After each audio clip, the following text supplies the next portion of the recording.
Tonight, drift back to a morning before the world is quite awake. You are walking in a garden. The path beneath your feet is narrow and cool, pressed clay between low raised beds, and the dew has not yet lifted from the grey-green heads of the lavender on your left. You reach out and pinch a single leaf between your fingers, sage, small and ridged, its surface releasing a clean, sharp smell into the cool air like something distilled from the morning itself. You press it slowly against the inside of your wrist and breathe. The smell stays there.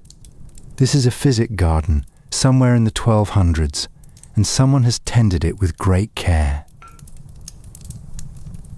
The beds are in straight rows.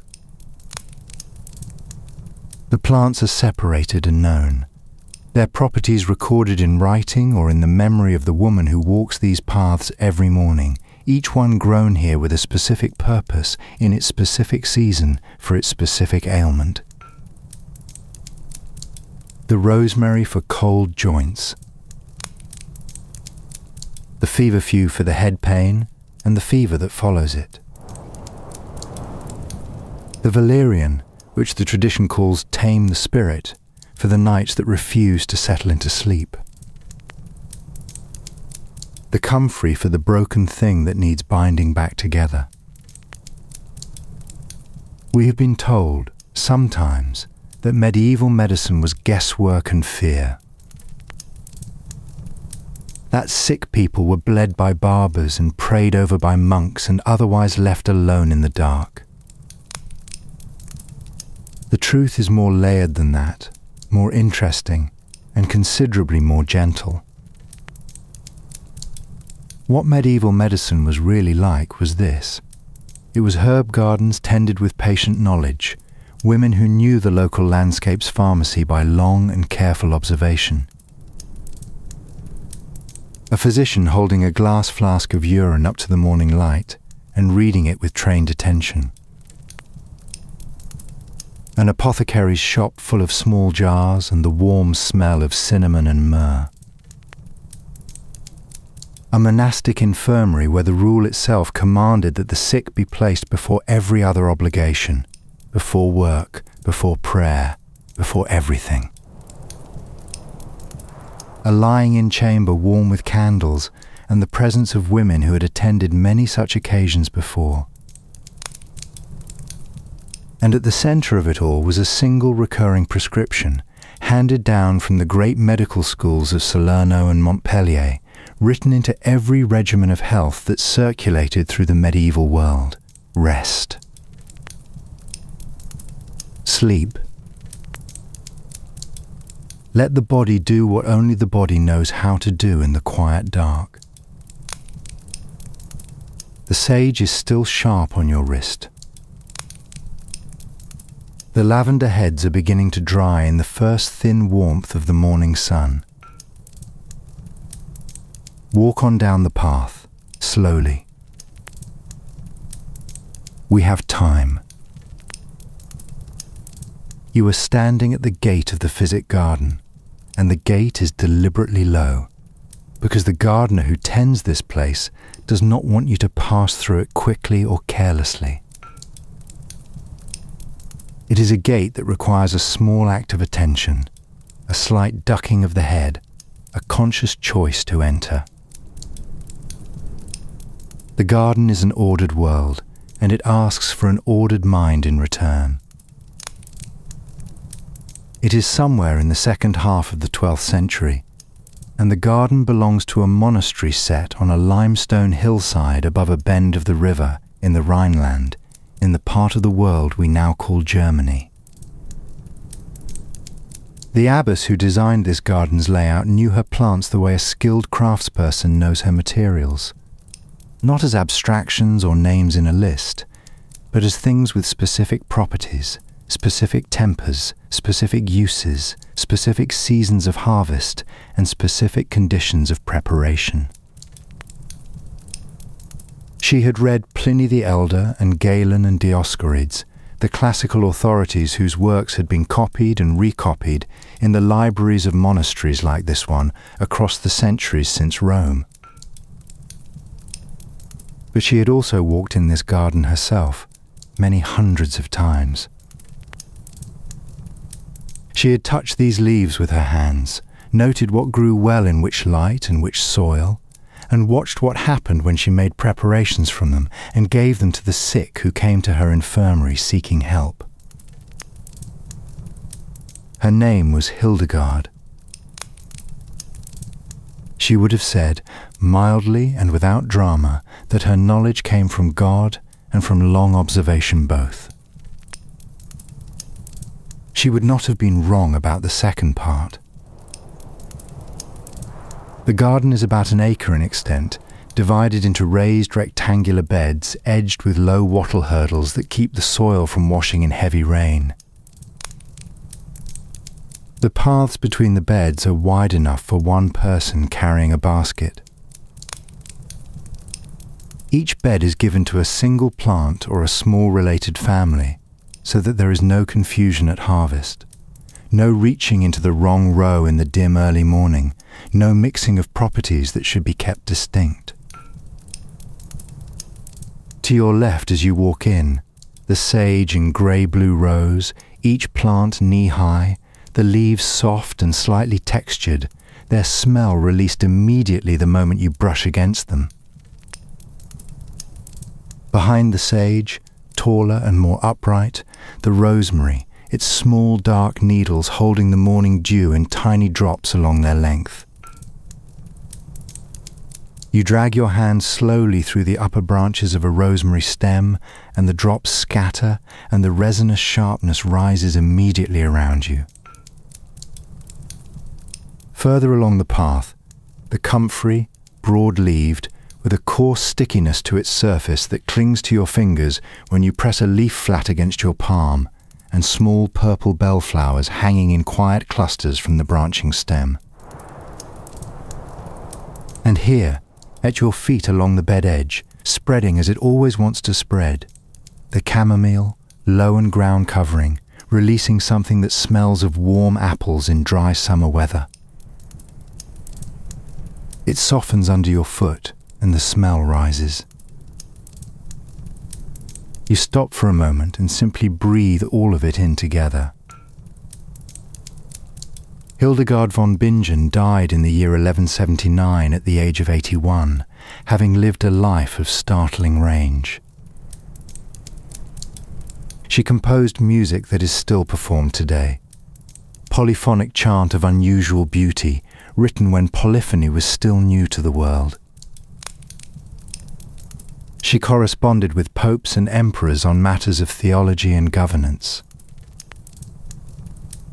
She led preaching tours through the Rhineland at an age when most people of her position would have been resting quietly in their community.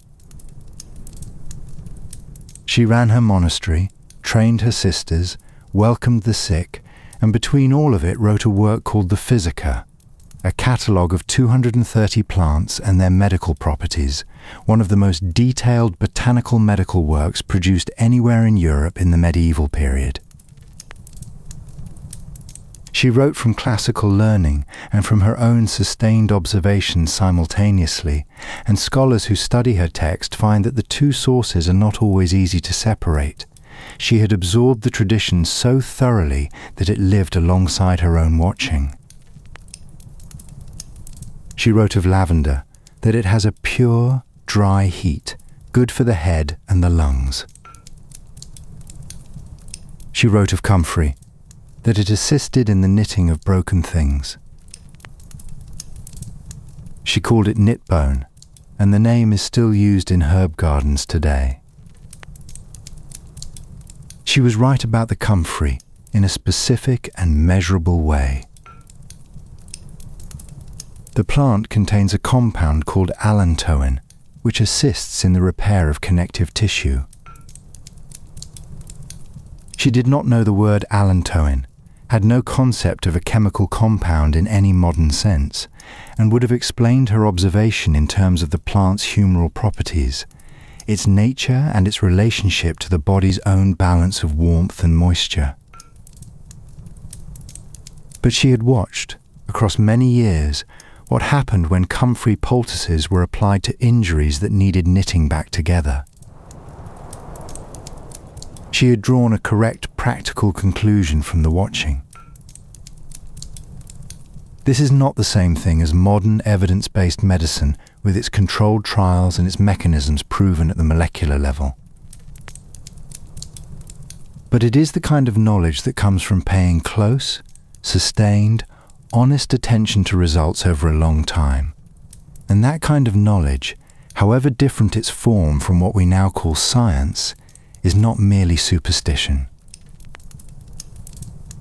It is empirical knowledge in its oldest form. The observation was real. The outcome was real. The mechanism was not yet described. All the ingredients of science except the methodology for systematizing it, gathered here in this garden and in the memory of the woman who tends it. The physic garden had its governmental moment long before Hildegard's time. Charlemagne, who ruled the Frankish Empire in the early 9th century, issued a document known as the Capitular de Villis around the year 800. It listed 74 plants that were to be grown on all royal estates: sage, rosemary, fennel, cumin, peppermint, cosmary, rue, iris, lily, wild rose, fenugreek, and many more, each chosen for its specific household and medical use. This was, in practical terms, the first written pharmaceutical standard issued by a European government. A garden as policy. The herb as the state's medicine cabinet, required by royal decree, and planted on every estate across the empire accordingly. By modern standards, you would expect a government program in public health to involve a regulatory agency, clinical trial requirements, independent safety review, and an administrative apparatus of considerable size. Charlemagne managed it with a list of plants and a firm instruction to grow them. The underlying impulse towards systematic, maintained, publicly available medicine was recognizably the same. The method was different. The ambition was not. You move deeper into the garden now.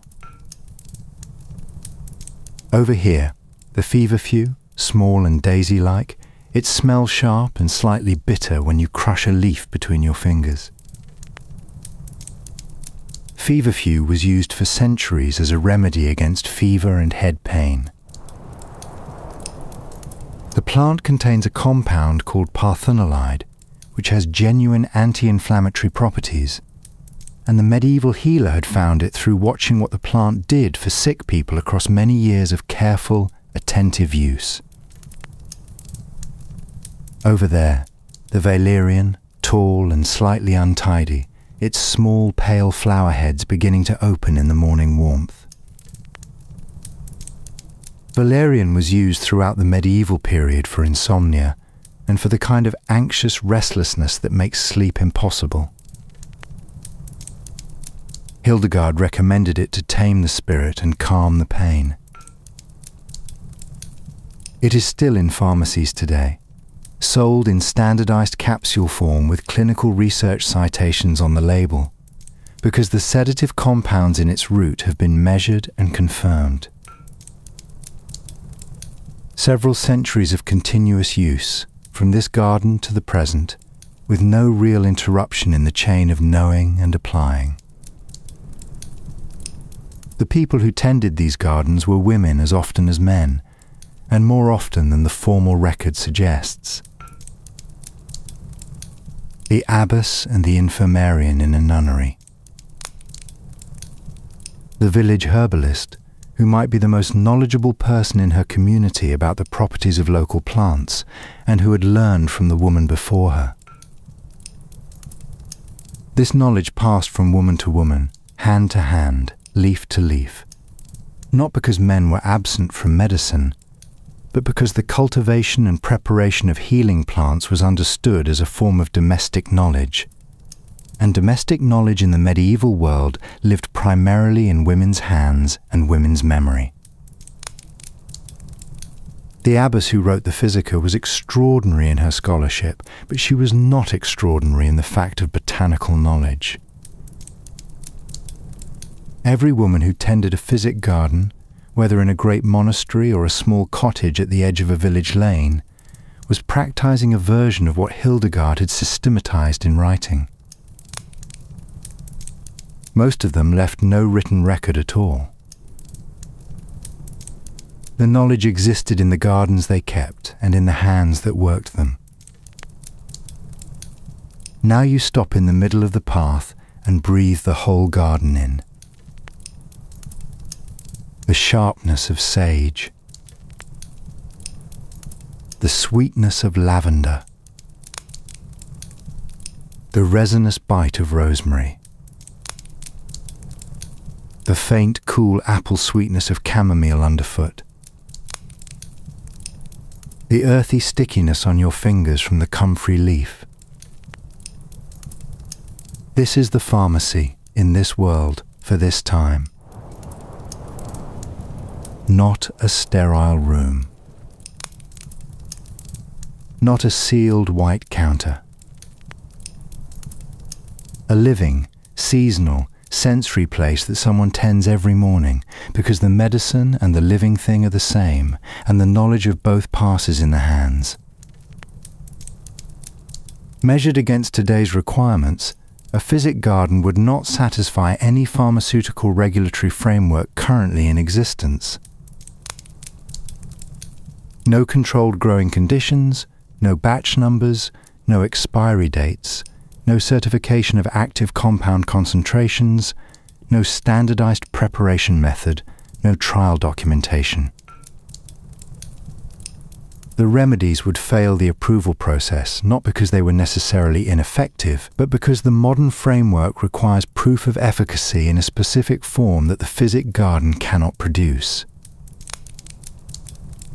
What the garden had in place of that was something slower and harder to quantify. The accumulated observation of many generations, the discipline of a maintained space, and the long record. Written in herbals, carried in memory, passed in hands, of what these plants had done for the sick across the centuries. It was not modern pharmacy. It was its patient and earnest predecessor. There are plants in this garden that take years to establish. The comfrey, once planted, is here for decades, its root system so deep and spreading that once it has taken hold, the garden around it must be arranged to accommodate it rather than the other way around. The valerian takes 2 seasons before the root is worth harvesting. The rosemary, in a cold year, must be protected through winter with a covering of straw and patience, because it is not quite hardy enough for the English climate without help, and the garden cannot afford to lose it. These are not inconveniences, but facts to work with, the same way a craftsman works with the grain of the wood or the set of the stone. Understanding the material's nature deeply enough to bring out what it has to offer, rather than demanding from it what it cannot give. You are crouching down now beside the comfrey bed, touching the leaf with 2 fingers, feeling its particular surface texture, that faint stickiness, the slight roughness like very fine fabric, the leaf large enough to cover your palm if you spread it flat. The dew on the surface is cold. The leaf gives slightly under your finger pressure. If you pressed harder, the juices would run, green and faintly bitter smelling, and the characteristic quality of the plant would be released entirely into the morning air. You do not press harder. You simply hold the contact. The morning is very still. The herbs around you are going quietly about the business of being herbs, taking in the thin early warmth, releasing the night's moisture, growing slowly and steadily toward the afternoon.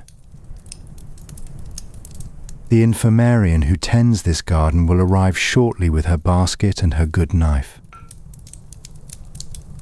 She has done this 1,000 times. The garden will outlast her, and the woman who comes after will know its arrangement without being told, because she will have walked its paths for years at the older woman's side, until the layout of the rows and the smell of each plant in its season are as familiar to her as her own hands. That is how this world carries its knowledge, in the body of someone who has learned it by walking beside someone who already knew it, in a garden that grows the same plants in the same rows every year, season after season, until the knowing becomes indistinguishable from the knowing of the ground itself. The morning will advance. The infirmarian will come with her basket, selecting what she needs with the economy of long practice. This handful of sage, that spray of rosemary, the cluster of chamomile heads to be dried for later use. She will note what is ready and what needs another week, and she will adjust her harvest accordingly. By the time the first of the day's hours rings from the church tower, she will be back in the infirmary, beginning the preparations that will be needed before the end of the day. The garden will be just as it was when she left it, ordered, quiet, complete, doing what gardens do when no one is watching, which is the same as what they do when someone is. In the terms of today's world, what this garden represents is a pharmaceutical supply chain of a fundamentally different kind. No cold storage, no synthetic compounds, no tamper-evident packaging, no expiry date on any label. What it has instead is the living plant itself, in its season, at its peak, harvested by someone who knows exactly when to take it and how to prepare it for use. Whether this is better or worse than the modern approach is a question that does not admit a single answer. It depends entirely on what you are treating, who is doing the treating, and what the alternatives are. In 1200, in a monastery on a Rhineland hillside, the garden is the best available thing. And the best available thing, cared for with skill and attention, is not nothing. The village is not large enough to have its own physician. A university-trained physician is a thing of towns and great houses, expensive even there, and entirely absent from most of the countryside. But the village has something more immediately useful to most of the people who live in it. It has her. She lives in a cottage near the field edge. From the outside, the house looks like every other house in this part of the village. A low thatched roof, a door in a plastered wall, a small yard with chickens. But when the door is open, which it usually is in dry weather, the smell that comes through it marks the household differently. It is partly herbaceous and partly wood smoke, and partly something older and harder to name precisely. The compressed, layered scent of years of preparation, of things dried and ground and steeped and stored, each in its season, each for its purpose, each in its labelled or remembered jar. The bundles of dried plants hanging from her low rafters are the visible library of what she knows. Loose lavender stems and chamomile heads and the dusky dried flowers of meadowsweet, tied in loose bundles and hanging crown down from the hooks her father cut into the beam above the fire. Over the back wall, further from the warmth, wormwood and rue and yarrow, needing the cooler air, keeping their properties better away from the constant heat of the hearth. Outside she keeps a small garden, yarrow along the south-facing wall, elder at the gate where it has always grown, meadowsweet in the damp corner, plantains spreading along the path edges without being asked, and a patch of nettles she protects deliberately from the weeding that well-meaning neighbours would otherwise perform on her behalf, because she wants those nettles, for the iron they give in a spring tonic, for the fibres she uses in poultices, for a dozen other things she could list without pausing if anyone thought to ask. Inside, jars and a good knife and a pestle worn smooth at the bowl by long daily use. The pestle's wooden handle is stained with decades of pigment from the things ground in it. A dark, deep stain, almost black at the bowl, fading to the original pale wood colour only near the top where the grip falls. She is not a physician. She has no university degree, and in the world we know, a university degree is the credential that opens almost every door in medicine. The prescription rights, the hospital privileges, the legal authority to diagnose and treat. She does not carry a glass urine flask or quote from Galen in scholarly Latin. She does not charge what a physician charges, because most of the people in this village could not pay it if she did. She is a neighbour, the woman who has been watching the bodies in this community for 30 years, who knows that certain children get chest ailments in damp October, and that there is a specific plant in the lower meadow that relieves them, who knows that the cold that comes to old Thomas every November will settle in his joints again, and that the rosehip preparation she makes in September keeps his hands functional enough for the work that earns his bread. She knows what the fever looks like before it breaks and what it looks like when it will not. She knows which wounds heal cleanly with honey and linen and which ones do not respond and need a different approach. She has been watching sick people recover and sick people worsen for most of her adult life, and she has been learning from all of it. Her tools are the landscape itself, and she knows the landscape with the kind of intimacy that comes from walking the same land in all seasons for 40 years. Yarrow, which grows in hedgerows and along paths and at field margins almost everywhere in England, is her first resort for wounds that bleed. It is styptic. It genuinely reduces bleeding. This was understood by healers across many cultures long before any laboratory identified the mechanism. The Latin name Achillea milfolium preserves the tradition that Achilles used it on his soldiers' battlefield wounds, which tells you how old the observation is. The elder tree at the end of the lane is what the tradition calls the medicine chest of the country people. Its flowers work against fever and catarrh. Its berries assist with winter ailment. The inner bark has been used as a pain preparation for as long as anyone in this village can remember, or was taught to remember. She uses every part of that elder tree across the year, in different preparations for different purposes, wasting nothing, because she knows what each part does and when it is at its best.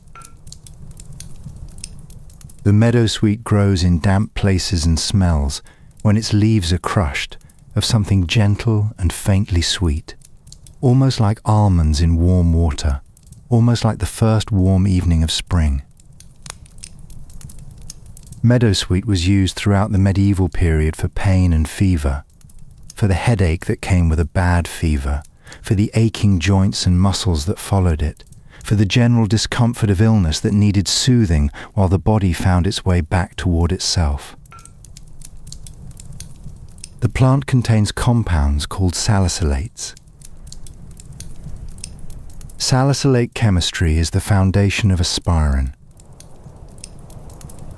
In the precise technical sense, she was giving her patients aspirin long before aspirin had a name or a mechanism or a synthesis route or a patent. She had no idea she was doing this. She knew only that it worked, that her mother had known it worked, and that the plant was there along the stream bank every summer for the gathering, reliable as the season itself. The mechanism was entirely invisible to her. The effect was not. This is the normal condition of empirical knowledge before its explanation catches up with its practice. The observation is old, the understanding of why is young, and the gap between them is filled with the quiet authority of having watched something work many times. Her honey poultices deserve a specific note, because they are an example of empirical medicine arriving at a sound clinical conclusion through purely practical observation over long time. Honey is hygroscopic. It draws moisture from the air and from the surface of a wound, creating an environment that is inhospitable to bacterial growth. It contains hydrogen peroxide at low sustained concentrations, released gradually from the enzymes present in raw honey. Its particular chemistry creates conditions in which many bacteria cannot survive. Wounds dressed with honey healed more cleanly than wounds dressed otherwise, and the medieval healer knew this from watching it happen many times, across many patients, across many years of attentive and honest observation. By modern standards, without antibiotics, without sterile dressings, without any of the pharmaceutical infrastructure that makes wound care reliable in a clinical setting, the honey poultice was a genuinely sound response to an open wound. It worked by a mechanism that was not described for centuries. It worked all the same. She keeps vinegar for washing wounds and for seasonal skin ailments. She keeps beeswax for salves against the cracked winter skin that comes to every outdoor worker's hands by December. She keeps garlic, crushed in warm water, for chest ailments and for infected wounds. Garlic contains allicin, a genuine antimicrobial compound, and she has watched it work often enough that she uses it without hesitation and teaches it without qualification. And she keeps a herb pillow, dried lavender and hops and chamomile, sewn into a linen pouch to be placed near the head of the person who cannot sleep. Hops were used as a soporific throughout the medieval period and long before. Their sedative properties have been confirmed in clinical work. The wise woman who recommended them was correct about the effect, working in the dark about the mechanism, as all empirical practitioners work in the dark about mechanisms until the science eventually catches up to the observation and finds it was right all along. The knowledge she carries, this web of plant and preparation and observation and judgment, is almost entirely unwritten. It exists in her memory and in her hands, and in the particular quality of attention she turns on every sick person she visits. She rids a fever by touch and by the colour of the face and by the quality of the breathing. She reads a wound by smell and by the character of what it is doing at its edges. She reads the beginning of a child's ailment by the way the child holds itself and the slight difference in the quality of its stillness from ordinary rest. You cannot write this knowledge in a herbal. You acquire it by doing it in the company of someone who has done it longer. Now picture yourself following her on a morning call. She carries a basket and a small leather satchel. The walk takes you out of the village and down the lane to a farmhouse where a child has been running hot since yesterday. You follow her through the low door. The mother is standing in the middle of the room, looking at once relieved and anxious in the way people look when the person they have been waiting for has finally arrived. The wise woman sets her basket down and goes to the child without haste. She touches the forehead with the back of her hand, a long, sustained touch, not the brief check you might expect, but something more like a slow reading. She touches the throat below the jaw. She looks at the colour inside the lower lip. She lifts the child's hand and examines the colour of the nail beds. She asks the mother one or two questions in a low voice, listening to the answers with a kind of attention that does not look like attention. Relaxed, apparently calm, while something behind her eyes is very busy. After a few minutes, she takes from her basket a bundle of dried meadowsweet wrapped in linen, and she instructs the mother to steep it in warm water for a count of 200 and give it to the child to drink slowly when it has cooled a little. She leaves a cloth with dried lavender and chamomile to be placed near the child's pillow to help him sleep, because sleep is where the fever breaks its back, she says, not the remedy. And she gives the mother a small jar of honey for giving him a spoonful every few hours because it soothes the throat and gives the body something to work with that does not require effort to take in. The consultation has taken perhaps 15 minutes. It has cost nothing beyond what the mother already knew she owed the woman. A few eggs, perhaps, or a loaf at the next baking, or simply the accumulated goodwill of being the kind of person who keeps her door open to the whole village across a long working life. She does not always succeed. The child with the very high fever, the wound that has already gone too deep, the old man whose chest will not open regardless of what is tried. These are within the range of her experience too, and she has sat with people who did not recover and has known from the watching when the moment of transition was coming. She does not speak of these cases with drama. They are part of the work, as the recoveries are part of the work. The work is the watching, and the watching continues in the same quiet register whether the outcome is good or not.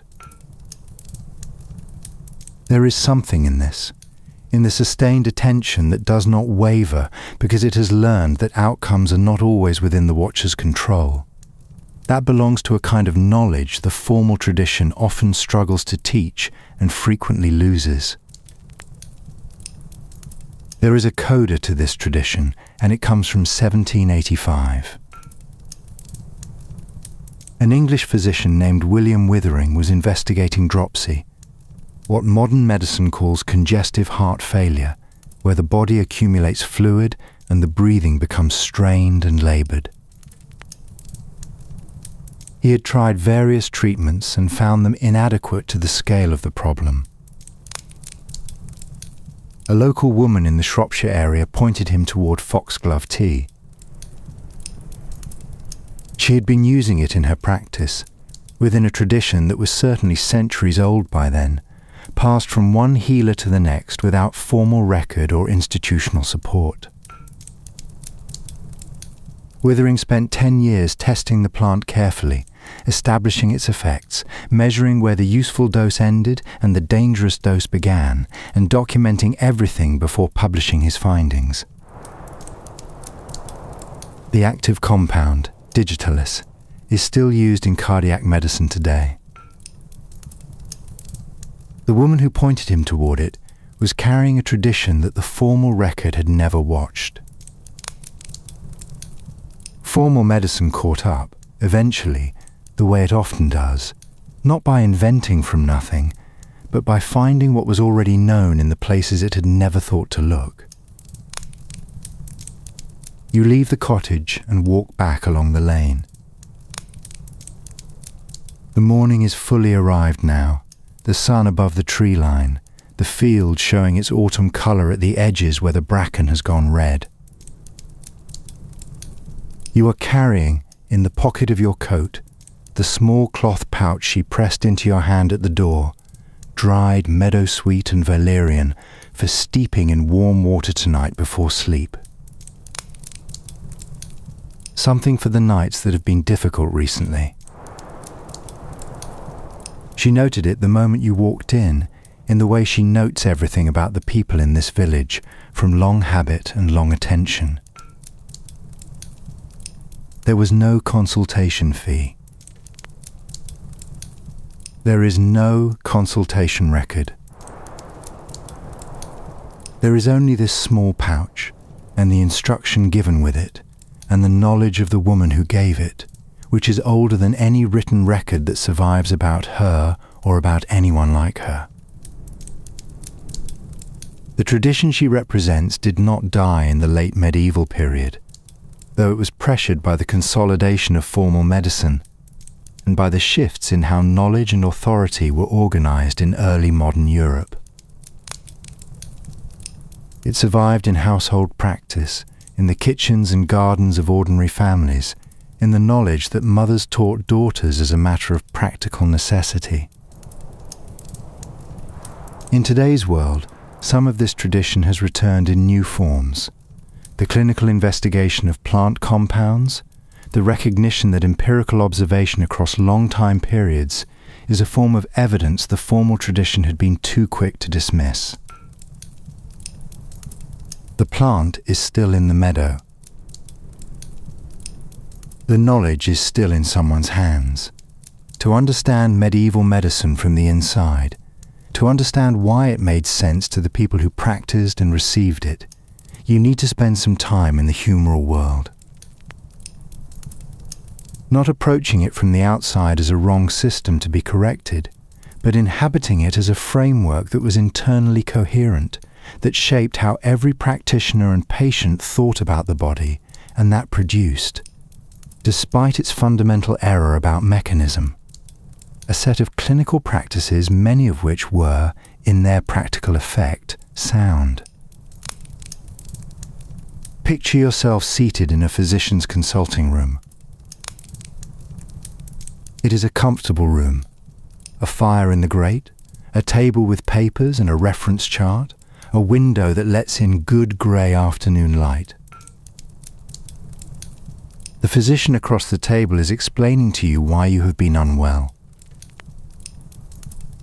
He is not guessing and he is not improvising.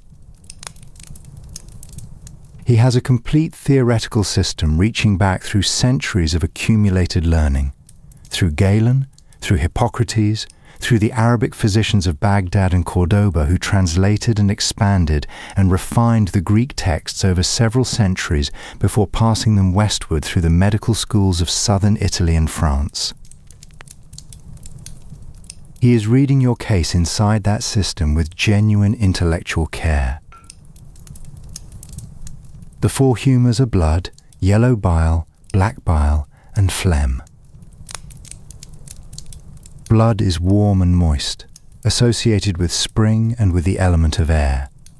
It produces what the system calls the sanguine temperament, the person who is cheerful and sociable and physically resilient, who makes friends easily and recovers quickly from setbacks and tends to wake in a good mood.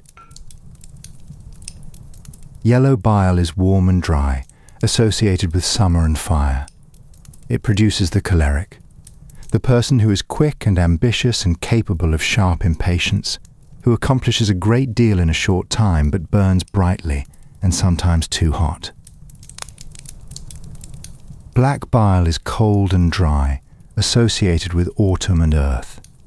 It produces the melancholic, the person who is careful and creative and prone to a brooding, sustained attention that makes artists and scholars, and that sometimes makes the same people lie awake in the dark watching thoughts that will not resolve themselves into either sleep or action. Phlegm is cold and moist, associated with winter and water. It produces the phlegmatic, the person who is steady and slow to disturb, who will still be calm and functional when everyone around them has lost their composure. You know someone who is one of these. You are probably one of them yourself. The system is making observations about human temperament and physical disposition that are not entirely wrong, even if its explanation for them is. The observation that people have constitutional tendencies, that some are naturally more energetic and some more cautious, that the seasons affect some more than others, that illness falls differently on different people in predictable ways, is a correct observation. The mechanism the system proposes for it, involving literal fluids in literal balance, is not. But the observation preceded the mechanism in time, and the observation was worth making. Every person was born with a constitutional balance of these four. This was your complexion, not the colour of your face, but the particular mixture of the humours that your body had arrived at, and that shaped your health, your moods, your susceptibilities, and your responses to different seasons, different foods, and different treatments. A person of sanguine complexion would tend towards certain ailments in certain seasons, and would respond well to certain treatments and poorly to others. A melancholic person in autumn, when the season's own coldness and dryness amplified their constitutional tendencies, required particular management that differed from what the same season required in a choleric or phlegmatic person. Health was the humours in balance. Illness was one of them running in excess. The physician's entire task was to read which had overrun and to design a response that would correct it. And to do this well required knowing you specifically, your age, your history, your season of life, your particular way of moving through the years. The 6 non-naturals are the part of the humoral system with the most obvious resonance in the present, and they repay slow attention.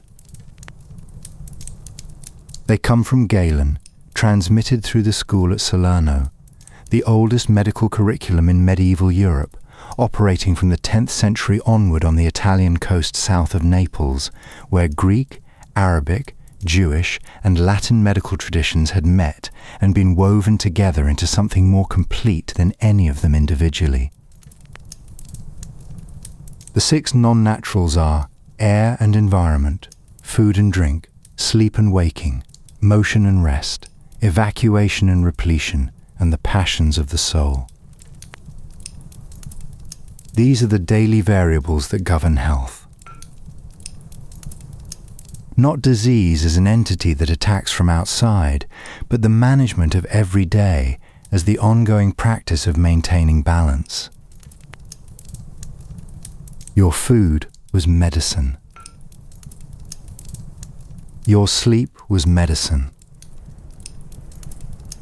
Your emotional state, whether you were at peace or in fear or living under persistent grief, was a medical variable because the passions of the soul directly affected the humours and therefore directly affected how the body functioned.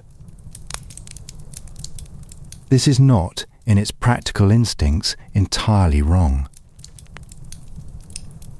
The recognition that emotional stress affects physical health is something modern medicine has confirmed through decades of research on the relationships between the body's stress response, its immune function, its cardiovascular outcomes, and its susceptibility to chronic disease.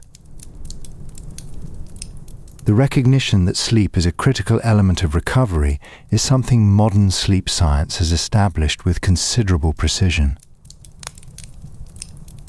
The recognition that diet shapes the body's condition is the basis of a large portion of contemporary public health understanding. The humoral system was wrong about mechanism. But the clinical observations the system generated and the daily instructions it produced for managing life were often, by the accumulation of very long watching, sound. The theoretical scaffold was wrong. Many of its practical conclusions were not. Diet as medicine is where the humoral framework is most specific and most immediately legible. A choleric person, naturally warm and dry in constitutional tendency, sitting in summer when the season's heat amplifies those tendencies, should eat foods that are cooling and moistening: cucumber, lettuce, melon, the light things that do not add heat to what is already hot. An elderly phlegmatic person in winter, constitutionally cold and moist, now in the coldest and wettest season, needed warming and drying foods: ginger, pepper, cinnamon, the spiced preparations that produce heat from within and dry out the excess moisture that age and cold conspire to accumulate. The cook who prepared these meals was, in a very direct sense, practicing pharmacy. The kitchen was a pharmacy. The physician's prescription and the cook's instruction shared a vocabulary, a set of principles, and an understanding of the body that treated them as inseparable problems. By modern standards, having your doctor prescribe your daily menu in careful and specific detail would feel unusual. The medieval physician would have found the modern separation of medicine from food management puzzling. Why would you treat the remedy as separate from the daily management of the body when they worked through the same principles? Seasonal bloodletting is the element of the humoral system that sounds most alarming to modern ears, but it was not the desperate emergency measure of popular imagination. For most people who used it as part of regular health maintenance, it was a preventive routine, scheduled, expected, unremarkable in the way a routine appointment is unremarkable. In spring, when the sanguine humour was understood to be naturally elevated as warmth returned to the body after winter, it was appropriate to reduce it a little, in the way you might let a little pressure out of a vessel that is running slightly full. The timing was determined by the physician's almanac, specific days aligned with the lunar cycle and the zodiacal calendar, believed to govern the body's internal tides. The barber surgeon who performed the procedure made a controlled incision in the forearm, collected what flowed, applied a linen bandage, and sent the patient home to rest. It was over in 20 minutes. The practitioner who managed your health within the humoral framework thought about time differently than the modern clinical model does, and this is worth dwelling on for a moment. In a modern clinical encounter, you arrive with a presenting complaint. The physician finds a diagnosis. The diagnosis is matched to a treatment protocol. The treatment is administered. The condition resolves or does not. The interaction is, structurally, a problem-solution sequence. You have a defined problem. Medicine provides a defined solution. The humoral framework had no such structure. Your health was a continuous condition requiring continuous management, not a sequence of discrete problems to be solved. The physician's job was not to cure you and send you away resolved. It was to know your constitution well enough to advise you across seasons, across years, across the natural changes in constitution that come with age, and to keep you in balance across the whole of that long span. This was, in conception, something closer to what modern medicine calls preventive health management. The sustained, attentive, longitudinal relationship between a practitioner who knows you and the particular body you happen to inhabit. You can feel the system's logic sitting across the table from the physician now. He is asking you about the winter, whether the cold months were harder than usual this year, whether the joint in your left knee gave you more trouble than the right, whether you slept well through January or found the short, dark days difficult. He is asking about your appetite, your digestion, the quality of your sleep. He is asking, in different words, the same questions a good general practitioner asks today when building a picture of a patient across time, rather than responding only to the immediate complaint. The language is entirely different. The impulse behind the questions is recognizably the same. The zodiacal calendar that governed the timing of interventions requires a note because it is the part of the humoral framework that most clearly looks, from a modern vantage point, like superstition. The almanac that specified which days were suitable for bloodletting, which planets were governing which organs on which days, the mapping of each sign of the zodiac to a different part of the body. This was as real and as seriously used as any other element of the framework by people who did not distinguish between what we would call science and what we would call astrology. Both were learned systems for understanding the forces governing the body. By modern standards, no cardiologist would check the position of Saturn before scheduling a procedure. But the almanac's effect on practice was not purely to introduce error. It also introduced a discipline of timing and scheduling that slowed the practitioner down, required planning rather than impulsive action, and built in a waiting period before intervention. The worst outcomes in medicine come from acting too quickly. The almanac, whatever its theoretical basis, enforced patience. The humoral system was the world's first attempt at systematic, individualized medicine. Every treatment had to be calibrated to the individual's constitution, their season, their age, their recent history. There was no standard dosage. There could not be, because the system was designed around the unique balance of each individual body. Two patients with the same presenting symptoms might receive different prescriptions because their constitutions were different, and treating them the same would be treating the system rather than the person.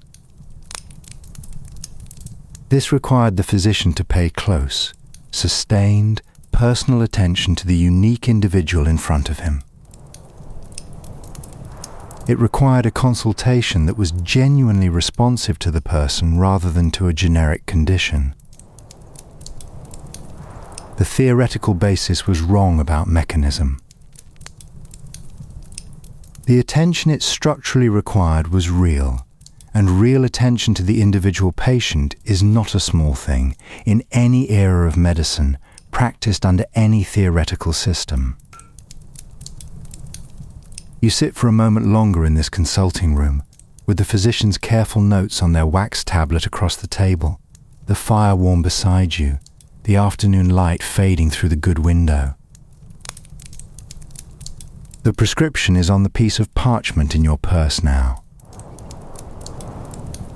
It asks things of you that feel, in their cumulative instruction, less like a list of remedies than like a reorganization of your daily life. Eat differently, sleep at a particular hour, manage the temperature of your environment, address whatever grief has been sitting in your chest since the autumn. It is asking you to attend to yourself as carefully as this man has attended to you across this long afternoon. The system that produced this consultation had been alive in various forms since Hippocrates wrote his first clinical treatises in 5th century Greece, and since Galen systematized and expanded everything Hippocrates had observed some 6 centuries later.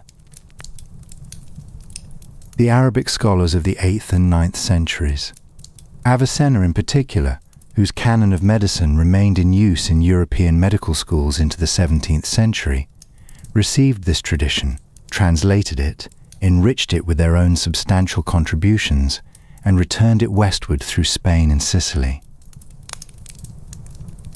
The school at Salerno received it and made it curriculum. The universities of Montpellier and Oxford and Padua transmitted it to the next generation of practitioners. The man across the table from you is the local, immediate embodiment of a chain of knowledge that runs, without interruption, for 1700 years. By modern standards, a consultation governed by humoral theory has no mechanism for producing the results that modern clinical medicine produces.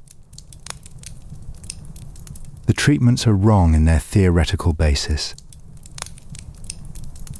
The explanations are wrong.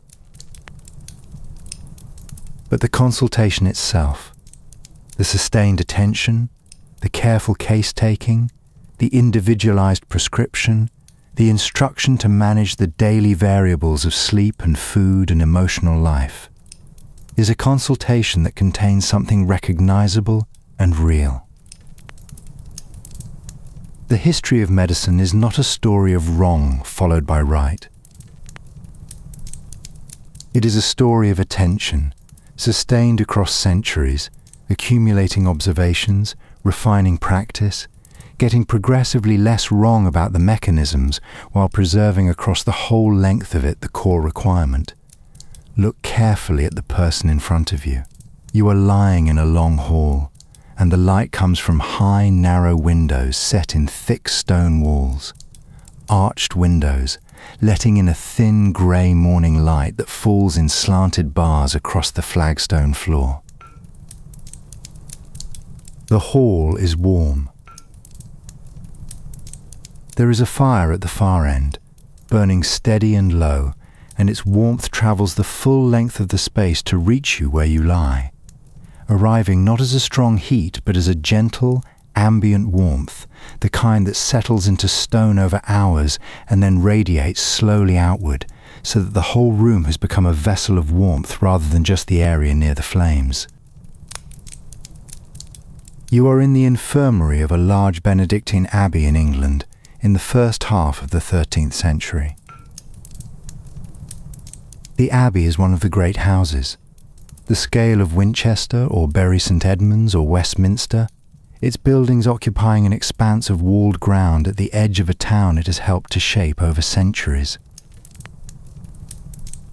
The infirmary is a substantial building in its own right, a long hall, perhaps 100 feet from end to end, with its own small chapel attached at one end, a warming room and a kitchen on the south side, and a physic garden running along the south-facing wall, just visible through the window if you turn your head and look. Your pallet is on a raised wooden frame with a rope base and a straw mattress. The mattress was filled fresh when you arrived, which tells you something about the standard of care in this particular institution. There is a heavy wool blanket, and someone has folded it up to your chin while you slept. The fold is careful. The rule of St. Benedict is explicit about this. Chapter 36 states, "Care of the sick is to be placed before and above every other duty." This is not a general aspiration or a principle offered in consoling language. It is a command, placed in the rule with the same structural weight as the commands governing prayer and silence and the organization of the liturgical day. The sick monk in the infirmary was, in Benedictine theology, a figure of Christ himself. To care for him was to care for the Lord. The infirmarian who brought your broth this morning did so understanding that the act had theological weight, that the cup of warm liquid passing from his hand to yours was, in some sense, the rule made quite clear, a sacred act. To modern ears, the framing of healthcare as a spiritual obligation sounds unusual. In practice, in a well-run Benedictine house, the effect was that the sick were cared for with a thoroughness and consistency that secular institutions of the period could rarely match.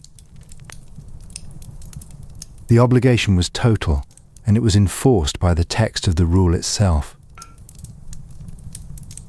The rule relaxed its requirements considerably for those inside the infirmary walls. At the main monastery, meat was rarely served in the ordinary course of the year. The rule's dietary provisions were largely meatless, with exceptions for feast days and for the genuinely ill. In the infirmary, meat was permitted whenever the infirmarian judged it necessary for a patient's recovery. The infirmary fire burned even in high summer, when every other fire in the complex had been allowed to die back for the season. And the sick were excused from matins, the night office that rang in the early dark hours and required the healthy monks to rise, leave the warmth of the daughter, and make their way down the cold night stair to the choir for prayer. In the infirmary, the matins bell was not for you. You slept through it. You were prescribed to sleep through it. The night was yours for rest and for nothing else, and the rest was commanded by the same authority that commanded the prayer of everyone else in the house. Held against the clinical standards of today, a medieval monastic infirmary would not qualify as a hospital ward in any meaningful sense. No surgical suite. No sterile technique. No intravenous fluids. No monitoring equipment. No specialist who has trained for years in a single narrow field. The infirmarian's qualifications came entirely from within the community, from the medical knowledge that passed from one infirmarian to the next within the house, from the herbals and medical texts in the abbey library, and from whatever formal training the house could occasionally afford to send its officer to acquire. It was, by modern standards, a very small toolkit. By the standards of the world it operated in, it was one of the most consistently organized and resourced places of care in existence. More organized than anything available in the countryside, more consistent than anything available to those without community or family support. The person who was sick and alone and without resources had considerably less. The infirmary was not a modern hospital. It was the best available thing. The infirmarian's role combined what we would now separate into several distinct professions. Nursing, pharmacology, pastoral care, and spiritual accompaniment, all in one person, sustained from a patient's first day to their last. The infirmarian knew the humoral properties of the herbs in the garden outside the south-facing window, which was typically the best-maintained garden in the entire monastic complex, because the whole pharmacopoeia grew there and depended on careful tending. She could make basic diagnoses within the humoral framework, assess a patient's constitution, and decide which preparations were indicated for the current presentation. She knew how to read a fever when additional nourishment was needed, when rest alone was the right response. She knew when to call for the physician the Abbey could occasionally afford to consult from outside, and when the case was one she could manage herself with confidence. And she sat with the dying.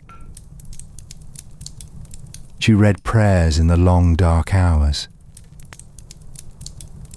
She remained present from the first morning of illness to the last, whether that last was recovery or death. This particular form of sustained presence is not a small thing to give to the sick. The Saini, the scheduled bloodletting that monastic houses performed at regular intervals for their community members as health maintenance, was managed from the infirmary and was entirely orderly in its conduct. The monks due for Saini retired to the infirmary for several days. A small, managed absence from the regular schedule of the house, during which they rested, ate somewhat better than the standard diet, were bled by the infirmarian according to the physician's instructions and the almanac's timing, and then rested further while the body adjusted. They were not permitted to return to their duties until the infirmarian was satisfied the recovery was complete. The whole process had the character of a scheduled maintenance appointment, conducted with calm routine by people who had done it many times before. Nothing alarming about it in its own context. Simply the regular management of health within the humoral framework that governed the whole world's understanding of the body. The nunneries of medieval England were significant centres of organised care, and this is worth a direct mention because it is sometimes overlooked. The infirmarian of a great convent had received real medical training, passed within the community across generations. The convent's wider role in caring for the sick of the surrounding area was established and expected. People came to the convent gate from the village and the town, and the help was given within the limits of what was available. The library of a great abbey contained, alongside the theological texts and the chronicles and the liturgical books, a medical collection of real substance.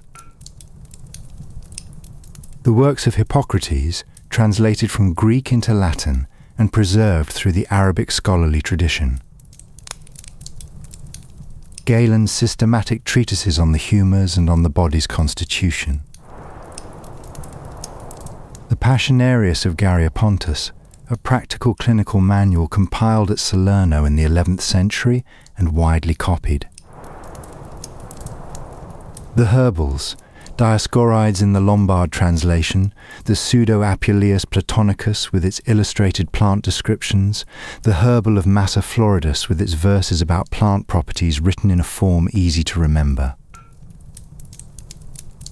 These were working texts, not decorative possessions. The infirmarian borrowed them from the library, carried them to the infirmary, consulted them at the table in the small side room where preparations were made. The books have the marks of use, marginal notes in hands different from the scribes, words underlined, passages marked with a thumb-worn line at the edge where the page was held open and read many times. The diet of the infirmary was one of the most significant ways the institution differed from everything outside its walls for ordinary people. Meat. White bread made from fine sieved flour rather than the coarser bread that made up the normal diet. Eggs. Mild fish preparations. Pottage made from good stock, thickened, warm, served in small portions at regular intervals throughout the day rather than in the 1 or 2 meals that structured the ordinary schedule. The infirmarian managed this diet with clinical deliberateness, adjusting the quantities and the nature of what was offered as the patient's recovery progressed, reading the appetite as a diagnostic indicator, understanding a renewed interest in food as evidence of returning health. In a modern hospital, the dietary management of patients is a field with trained nutritionists, caloric monitoring, and clinical protocols. The patient on a modern ward has access to intravenous nutrition if oral feeding is impossible, to medications that manage nausea and pain and fever that the infirmary could not offer, to antibiotics if infection sets in. The infirmarian's dietary management had none of this. What it had was accumulated clinical observation of what helped recovering bodies regain their strength across many years of watching many recoveries in exactly this room. By modern standards, the toolkit was small. The care within it was complete. The night in the infirmary had a specific and important character. In the main monastery, the night was punctuated by the liturgical offices, compline, matins, lauds, each requiring the monks to wake and move and pray. In the infirmary, the night was uninterrupted. You slept through matins. You slept through lauds. The infirmarian was present through the night hours, but her presence was the quiet presence of someone who is watching over sleep rather than breaking it. She moved along the row with a lamp turned low, listening, adjusting, ready, but not active, because the sleeping patient was doing the most important work of the recovery, and the most skilled thing the infirmarian could do in the dark hours was to protect that sleep from interruption. You are lying in this hall, in this warmth, under this careful blanket. The fire is still burning. The morning is still early. You are being looked after. The hall holds you in its warmth the way the rule holds the whole monastery, firmly, gently, without needing to announce itself. The light through the arched windows is a little stronger now than when you woke. Somewhere in the physic garden outside, the first birds of the morning have begun. You close your eyes again. There is nothing asked of you here except to rest. You have been brought, with some formality, into a room in a great house. There is a good fire here, and the room is considerably warmer than the corridor you pass through to reach it. The floor has good rushes on it, recently laid. There is a table with a cloth, a small carved wooden box, a reference chart with colour gradations along one edge, and a wicker basket near the window from which the neck of a glass vessel is just visible, catching the firelight from the grate across the room. The physician is standing beside the window, making the best use of whatever grey afternoon light is available. He is perhaps 50, well dressed in a long gown that marks his station clearly, and he is holding, now that you look properly, a glass flask about the size of a large apple, filled with a pale straw-coloured liquid. He holds it up to the window and rotates it slowly and carefully, the way a jeweller examines a stone, looking at the colour, the clarity, the nature of any sediment visible at the bottom, the character of the surface. He is reading it.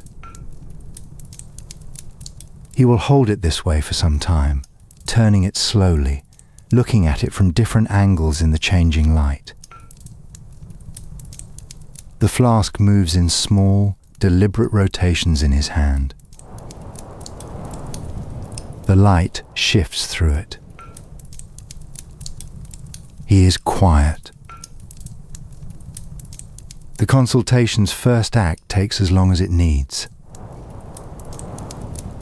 The physician in England around the year 1280 was a rare person by almost any measure. Medical training at Oxford existed from the 12th century, though in those early years it was haphazard and lacked the formal structure it would eventually acquire. Cambridge produced its first formal medical graduates in the 1270s. But most English physicians of genuine standing had trained on the continent, at Salerno in southern Italy, where the oldest medical curriculum in Europe had been formalized from a combination of Arabic, Greek, and Jewish medical traditions into something more comprehensive than any single strand. At Montpellier in France, which by the 13th century was producing some of the best trained physicians in Christendom and drawing students from across Europe. Or at Bologna, where both the legal and medical schools had achieved international reputations that made the city a destination for serious scholars. A man who had studied at Montpellier and returned to practice in England carried credentials that the whole learned world acknowledged. There were very few of them. The physician standing across this room from you is one of them, and your presence here represents either a significant expenditure or a serious enough situation that the expenditure was made regardless. In the present, there is no GP surgery in every town without a great deal of publicly organised medical infrastructure to make it possible. No walk-in centre, no NHS. By medieval standards, the situation was considerably more sparse than even that. The physician was the apex of a very narrow pyramid, and most people lived their whole lives without ever reaching the apex. The glass flask in the physician's hands is the metulla, and it is his badge of office in the most practical sense. Carried to bedsides and consulting rooms in a wicker basket to protect the glass from breakage. Glass was not cheap, and a physician who dropped his metulla on cobblestones had a real and not easily resolved problem. The flask was the instrument that distinguished the university-trained practitioner from every other healer the patient might have consulted. The village healer did not carry one. The apothecary did not carry one.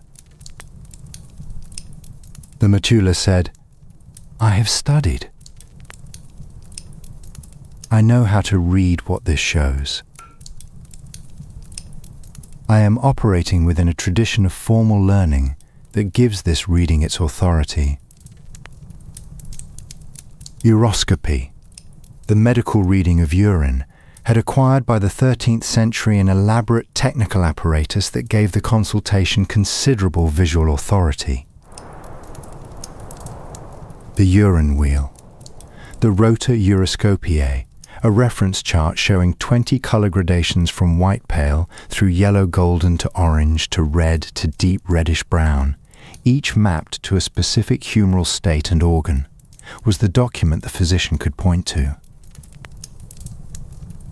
You could show the patient exactly where their urine fell on the scale, what that position indicated, what the corrective response was. The chart made the diagnosis visible and legible in a way that a neighbour's advice could never match. Whether the mapping was accurate in modern clinical terms is a separate question from whether the consultation was serious and attentive. Both things were true simultaneously. By modern standards, uroscopy is not a diagnostic tool. No clinical laboratory in use today performs the kind of visual reading of urine colour against a reference chart that this physician is doing.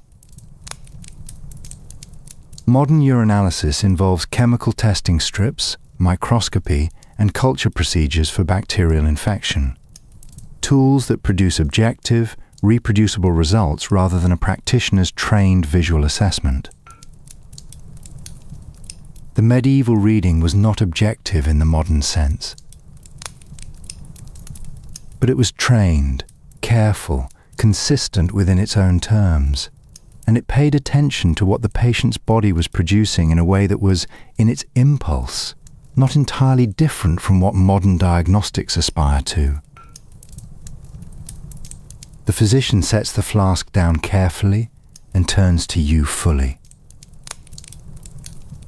He will read your pulse now, not simply whether you have one, but its rate, rhythm, strength, and quality. Each of these properties maps, in the humoral diagnostic system, to a specific organ and a specific humoral state. A strong, rapid pulse in a warm season in a person of sanguine complexion suggests the blood is running elevated. A weak, slow pulse in an elderly person in winter suggests phlegm has gained the upper hand and the body needs warming from within. The physician holds your wrist and listens with the focused, unhurried attention of someone conducting a careful and important reading. He is genuinely trying to understand what the pulse is telling him about the state of your internal balance. He is listening for several long minutes. Gilbertus Anglicus, Gilbert the Englishman, was born around 1180 and died around 1250, and he left behind a work called the Compendium Medicinae, a large, practically oriented medical text that included passages written in Middle English alongside the Latin. This was deliberate and unusual, a specific choice made against the convention of the time. He wanted the knowledge to reach practitioners who did not read Latin fluently, because he considered the practical reach of medical knowledge more important than the exclusivity of the scholarly form. His sections on fever, on skin conditions, and on what we would now call neurological presentations are observant and specific, attending carefully to what patients presented and recording what outcomes followed, which treatments with the honest attention of someone who is tracking results rather than confirming received theory. John of Gaddesden practised in the early 14th century and served at the court of Edward II.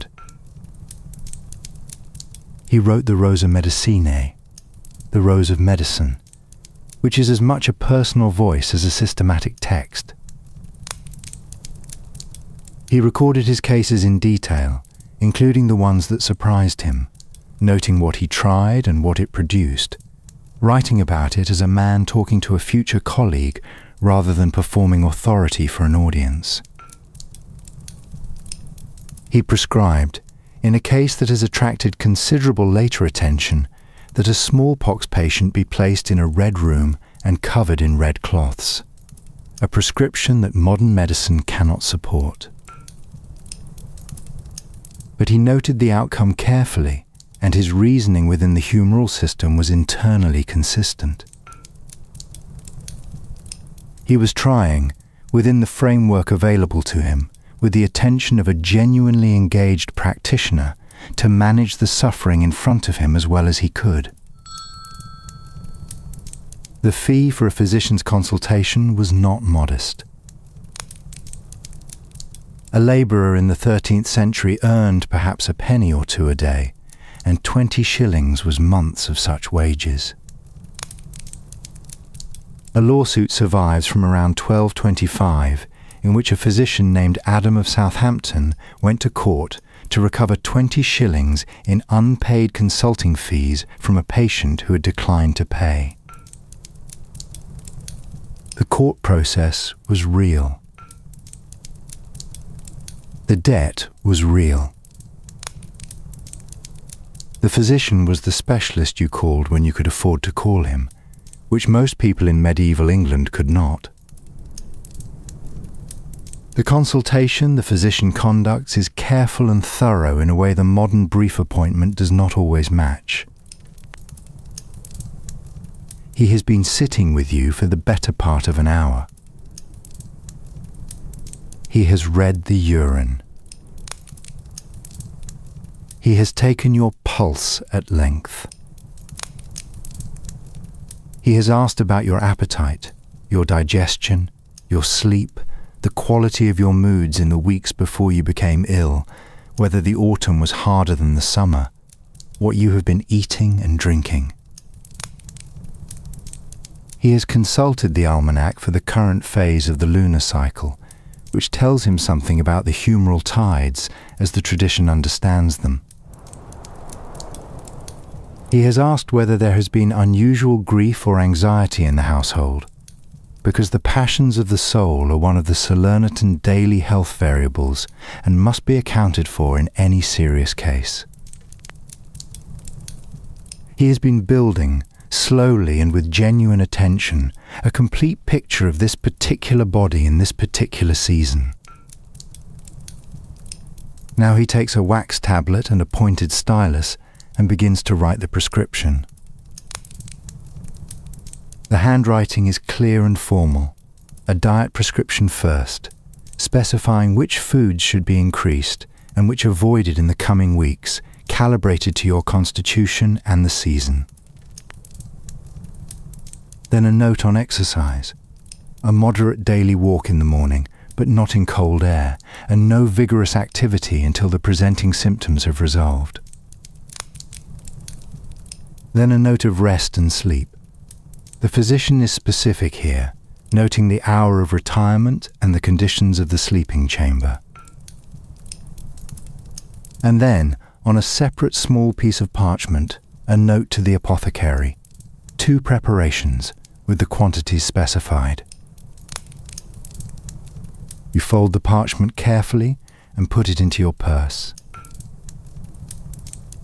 In a modern consultation, the prescription would be electronic and sent directly to the pharmacy, and the pharmaceutical compounds would be manufactured to verified standards in a licensed facility, and none of the theoretical basis for the prescription would be humoral in any sense. But the paper in your pocket and the careful attention that produced it are recognizably the same kind of transaction. A trained practitioner has watched you closely, read what the watching showed, and told you what to do next. The training that produced the man who just treated you was long and demanding by the standards of any era. 7 years at minimum at a recognized school, reading Avicenna's Canon of Medicine, reading Galen's systematic works on the body and its diseases, reading the Hippocratic Corpus in Latin translation, learning the humoral system not as an abstract theory, but as a practical clinical framework applied to real cases under the supervision of a senior practitioner. The final examination involved presenting cases before a panel of masters and defending the diagnoses and treatments proposed.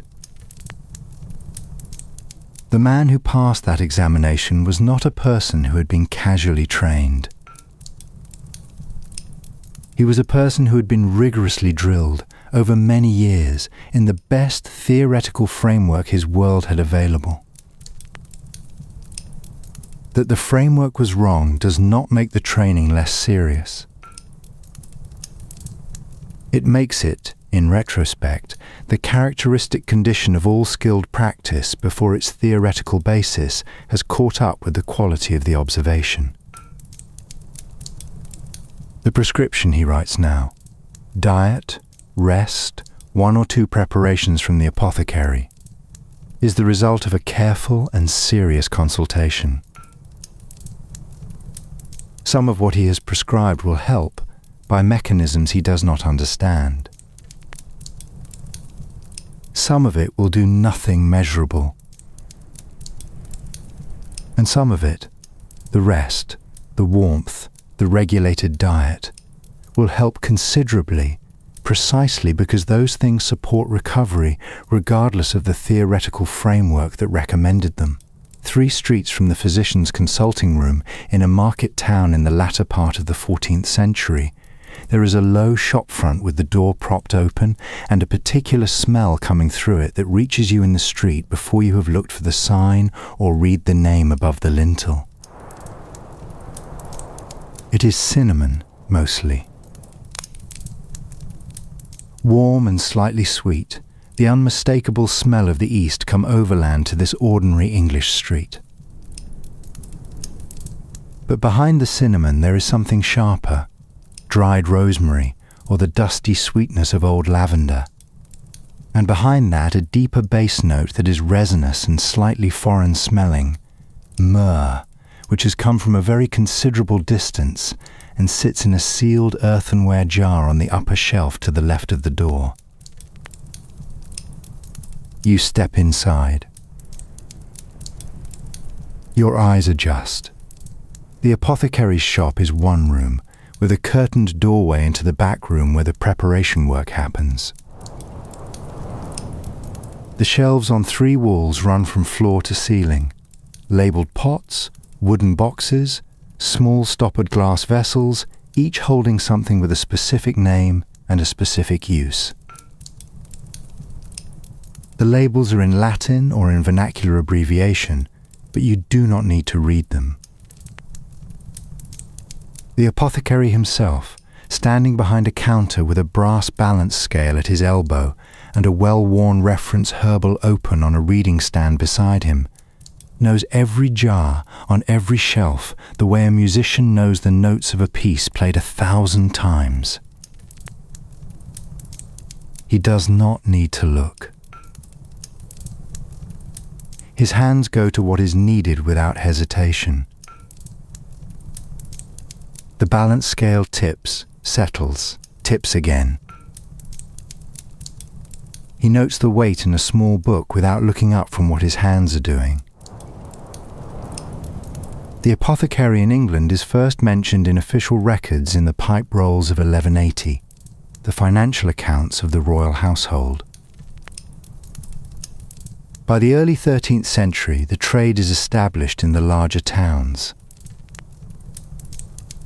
The first specifically referenced apothecary's shop in London dates to 1345, associated with the Guild of Pepperers, a trade body dealing in imported spices from the East, which would eventually become the Company of Grocers.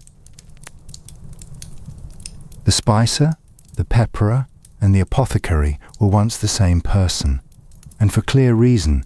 Spice and medicine were, for most of the medieval period, the same category of goods without distinction.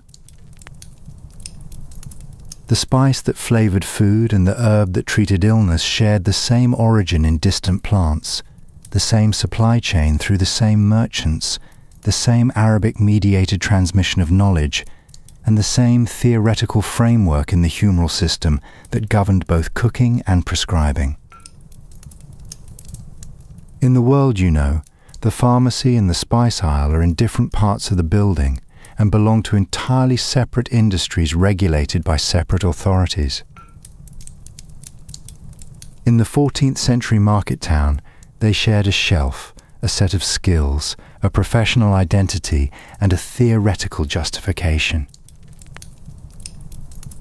His stock rewards patient attention. On the simple shelf, individual dried herbs and plant materials, unprepared, sold by weight. You find sage, rosemary, lavender, wormwood, feverfew, valerian, chamomile, comfrey, and a dozen others, each in a labelled jar, each with its properties understood by the person who stocks it and the practitioner who prescribes it.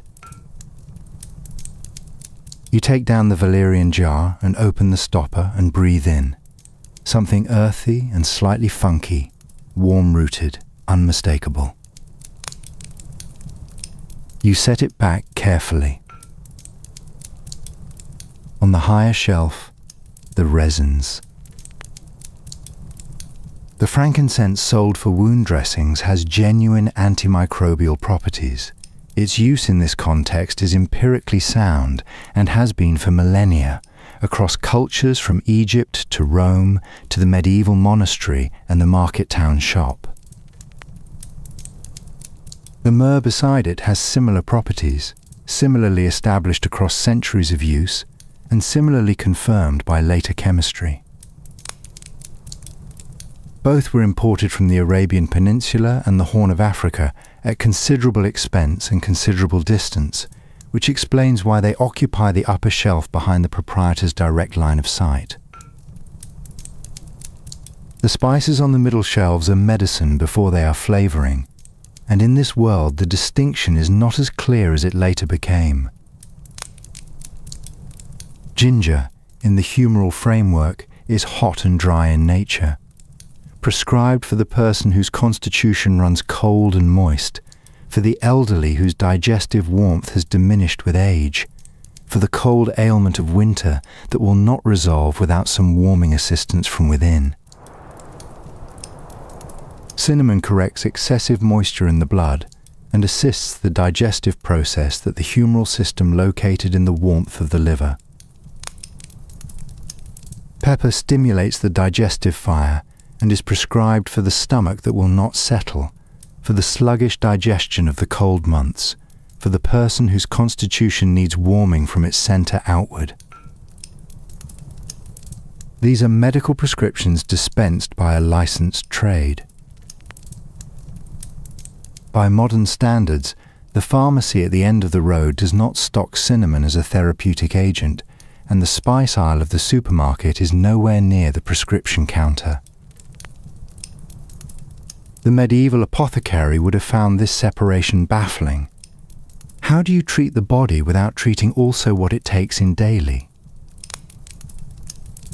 They are not separate problems. Sugar sits behind the counter in a locked chest, dispensed by the ounce in carefully weighed portions on a physician's written instruction or a customer's specific request. Sugar in the humoral system corrects cold and moist conditions, builds the body's warmth, and is used both as a vehicle and as an active ingredient in medicinal syrups and electuaries. By modern standards, sugar is a food product with known health risks, available in every shop in large quantities at very low cost, and no physician's prescription required. In 1350, it was a rare and expensive medicine available only through the apothecary to be used with purpose and measured care. The transformation of sugar from medicine to everyday food happened gradually, across centuries, as the trade routes expanded and the supply increased and the price dropped. That transformation was so complete that we have entirely forgotten the earlier status, that what fills the kitchen cupboard unremarkably today was once dispensed in careful ounces from a locked chest by a man who kept accounts. Theriac sits near the window in a wide-mouthed jar, dark and thick and glossy. It is the shop's most prestigious product, a compound remedy of dozens of ingredients combined over weeks or months according to a formula traceable through the Arabic pharmacists to the physicians of antiquity. The formula included dried viper flesh, opium, and a complex combination of spices and plant materials, all processed according to strict received tradition. Theriac was the universal antidote, preventive or remedy for poison, for plague, for serious ailment of many kinds. In the great cities, it was prepared publicly and witnessed to certify that the formula had been followed with full fidelity. Whether it worked in any specific case is a separate question from whether it was made with care and genuine belief. Both were true. The apothecary also sells rose water, prepared from rose petals and clean water, a toilet preparation and a mild astringent for the complexion, violet oil for cooling the fevered skin, almond milk in small sealed jars for patients who cannot manage other food in illness, beeswax for salves, and near the door, small sachets of lavender for placing in a bed to assist sleep, protective amulets, incense for burning in a sick room to sweeten the air. He is the town's pharmacy, herbalist, chemist, and healthcare provisioner in one small room that smells of the east and the garden and the coming evening. By modern standards, he has no quality control laboratory, no regulatory approval, no mechanism for independently verifying the contents of what he sells. What he has instead is his reputation in a town that knows his name and will judge his work for the rest of his working life. Reputation was the regulation, enforced not by an inspectorate but by the daily judgment of neighbours and customers who would simply stop coming if the work was poor or the goods were cut. In a world where everyone knew everyone, reputation had real teeth, and the fear of losing it was a genuine corrective force. You stand at the counter for a moment longer after he has weighed and wrapped the preparations and accepted the physician's note. You look at the wall of jars. There are perhaps 60 of them within your direct line of sight, more on the shelves behind, more in the back room where the grinding and mixing happen. Each jar represents, in practical terms, a compressed form of the same kind of accumulated knowledge that the wise woman carries in her memory. Someone observed that this plant, or this resin, or this spice had a particular effect on a particular kind of illness across many instances and many years. Someone recorded it. The recording passed through the herbals and through the Arabic pharmacopoeias and through the curriculum at Salerno. It was weighed and measured and priced and placed in a jar. It sits here now, at the apothecary's disposal, to be weighed out on the brass scale at his elbow and wrapped in a folded piece of paper and handed across the counter with a brief word about how to use it. The preparations he makes himself in the back room require genuine skill. A compound electuary, a soft, paste-like preparation made from powdered ingredients bound with honey, requires knowing the right consistency, the right ratio of ingredients, the right order of combining them. A syrup requires making a base sugar solution at the right concentration and infusing the specified herbs into it at the right temperature for the right duration. A plaster for external application requires knowing the correct proportion of base to active ingredient and the correct heat at which the wax base is workable. These are craft skills, learned over years, in the same way any craft skill is learned, under instruction, by repetition, by the gradual accumulation of the physical intelligence that distinguishes someone who has made something 1,000 times from someone who has followed the instructions for the first time. He keeps accounts. Every transaction is recorded. The date, the item, the weight, the price paid, and the name of the buyer where the buyer has an account with the shop. The accounts serve as a form of clinical record in a world without any other systematic record of what remedies have been dispensed to whom. He knows, from the accounts, that old Aldrich on the market lane has been buying the dried yarrow every autumn for the past 12 years. He knows that the blacksmith's wife sends a girl for comfrey root every spring. He knows what the households of this town are using and in what quantities, and this accumulated knowledge of patterns is itself a form of local clinical intelligence, not consciously classified as such, but real nonetheless. By modern standards, none of what the apothecary just prepared for you would pass through a regulatory approval process in the form it was prepared. No lot number, no clinical evidence file, no manufacturing license, no stability testing for the shelf life of the preparation. The compound in the preparation may or may not be present at the concentration the herbal tradition specifies. The apothecary's scale is accurate to the best of his ability, which is not the same as a calibrated instrument in a licensed facility.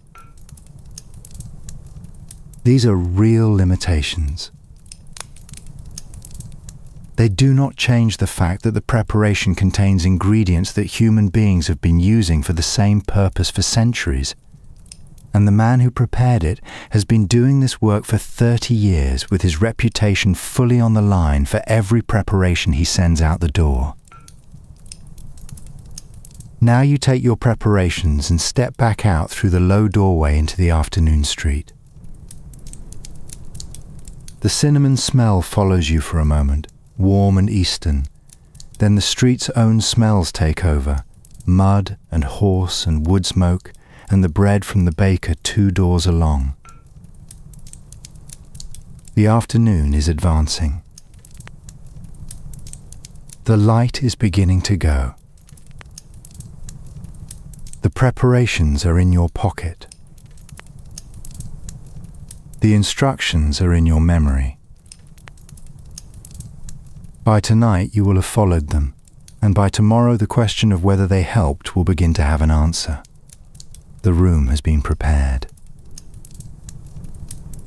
The shutters are closed against what the period's medicine called bad airs. The miasmatic theory held that illness was transmitted through corrupted air, and so ventilation was a matter to be managed carefully and deliberately. The shutters are not fully sealed. A gap remains for light, and the room is not airless. It feels warm and enclosed in the way that a space feels when it has been deliberately gathered around its occupant, made smaller and warmer and more protected than the ordinary world outside.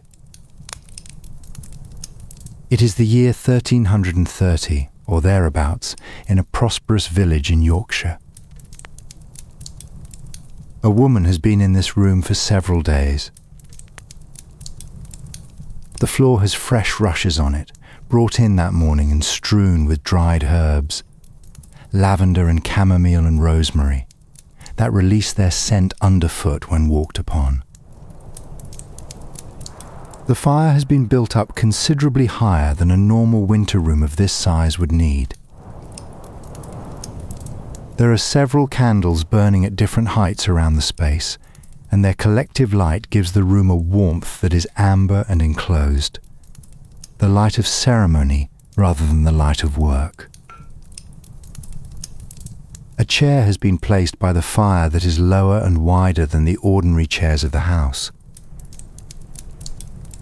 A small table holds a basin and a jug of warm water and a folded cloth of good linen. Everything in the room has been placed with intention.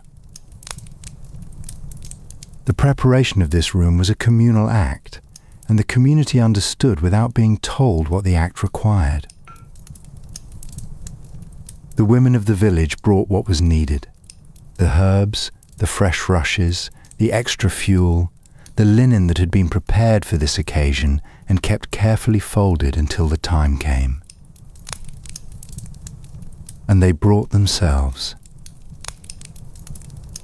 Her mother is here, sitting by the fire with her hands in her lap, her posture that of someone who has been present at many such occasions and knows how to hold herself in the long hours.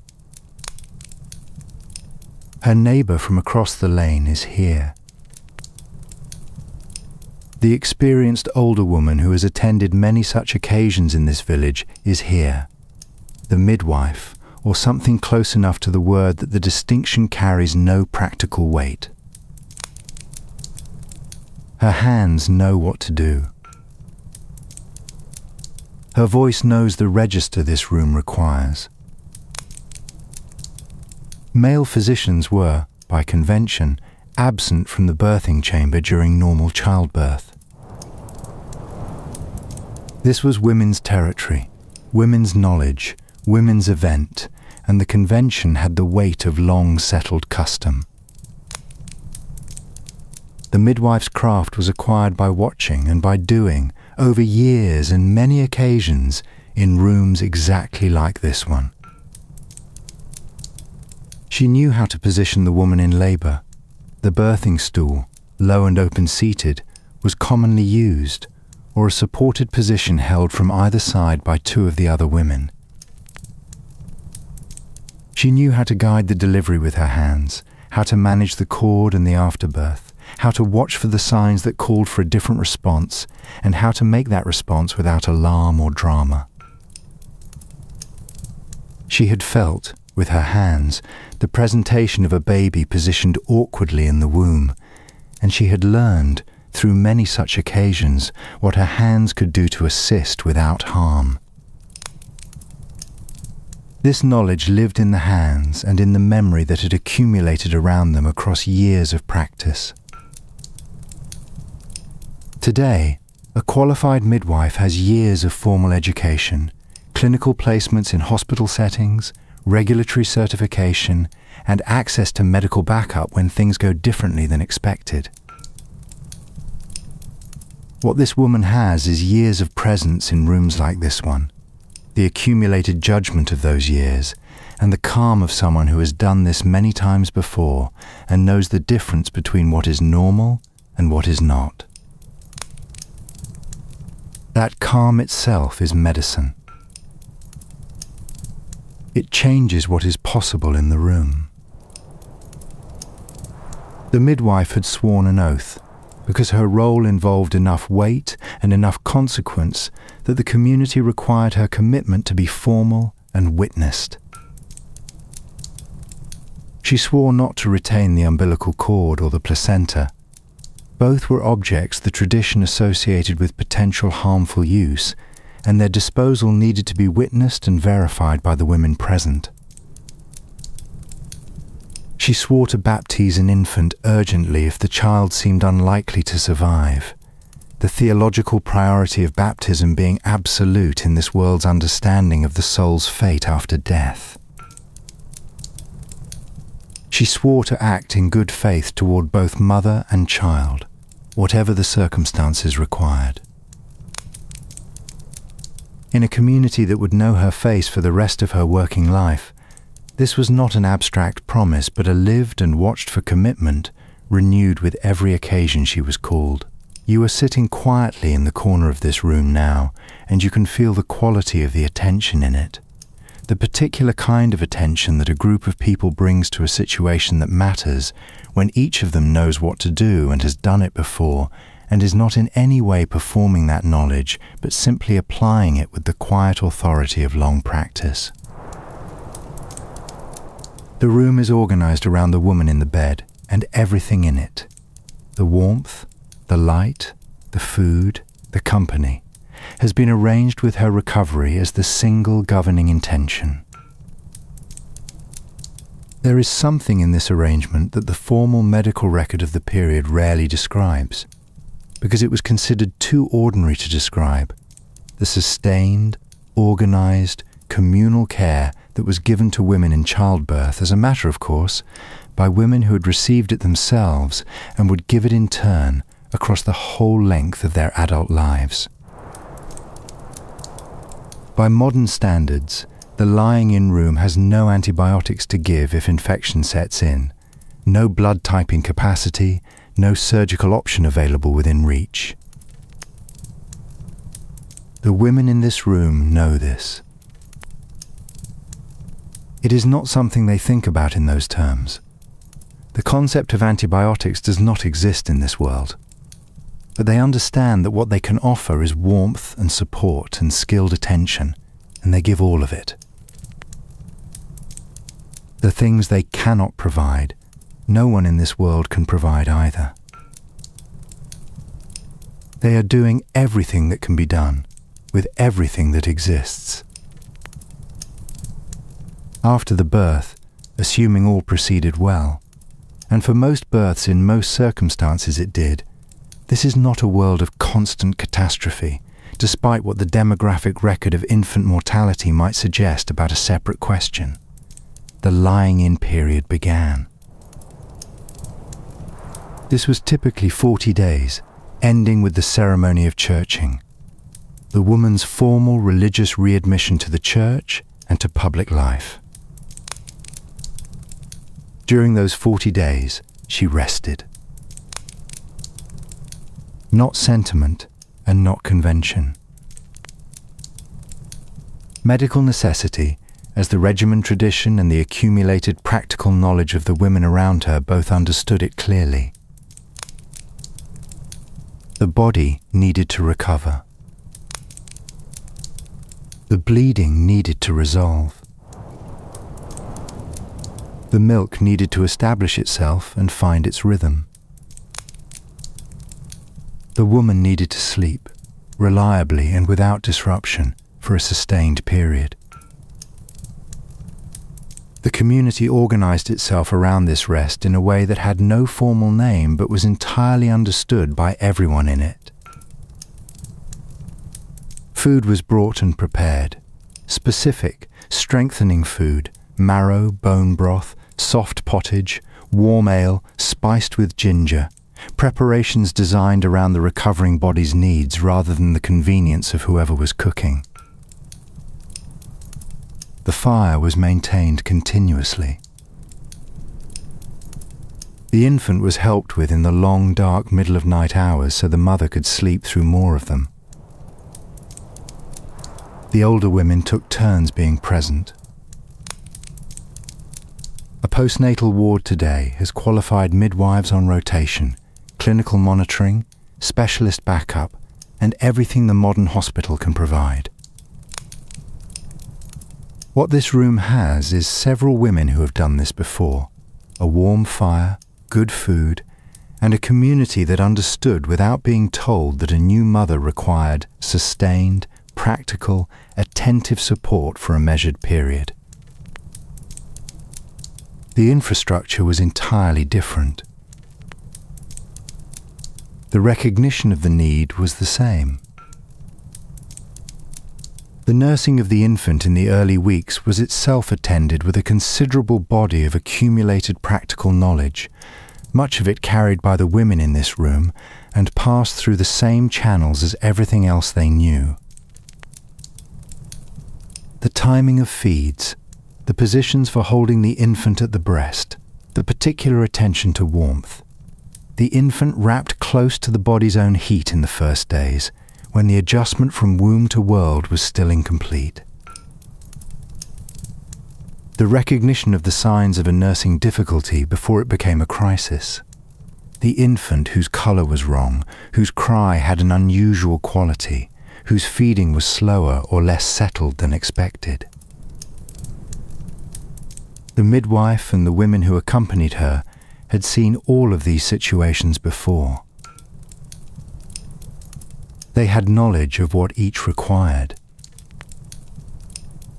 The knowledge was not written in any text that would survive to be read by anyone later. It was carried in the hands and the memory of the women who had been in this room before, with other women and other infants, and had watched what each situation needed. You are sitting in the corner of this room now, in the amber candlelight, and the quality of the air in the room is different from any other air you can easily describe. It is warm, of course, and it smells of herbs underfoot and of beeswax candles and of the fire. But there is something else, a quality of collective attention, of several people being very present in the same space for a purpose that matters to all of them.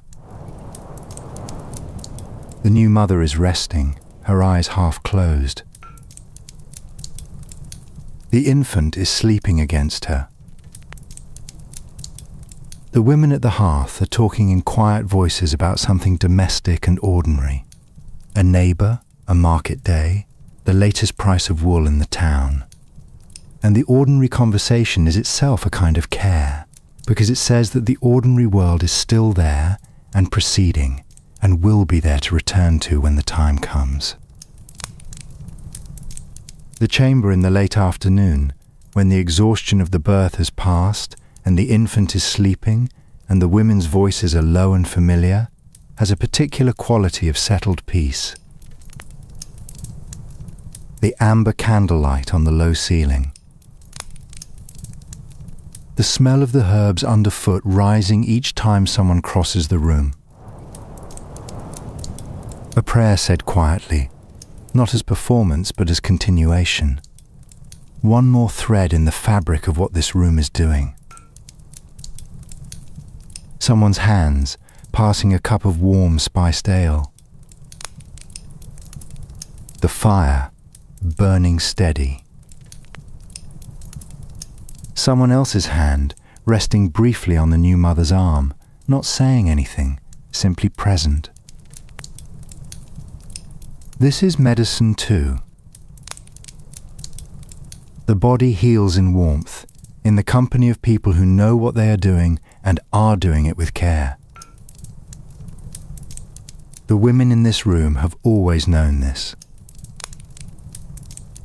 They have arranged everything accordingly.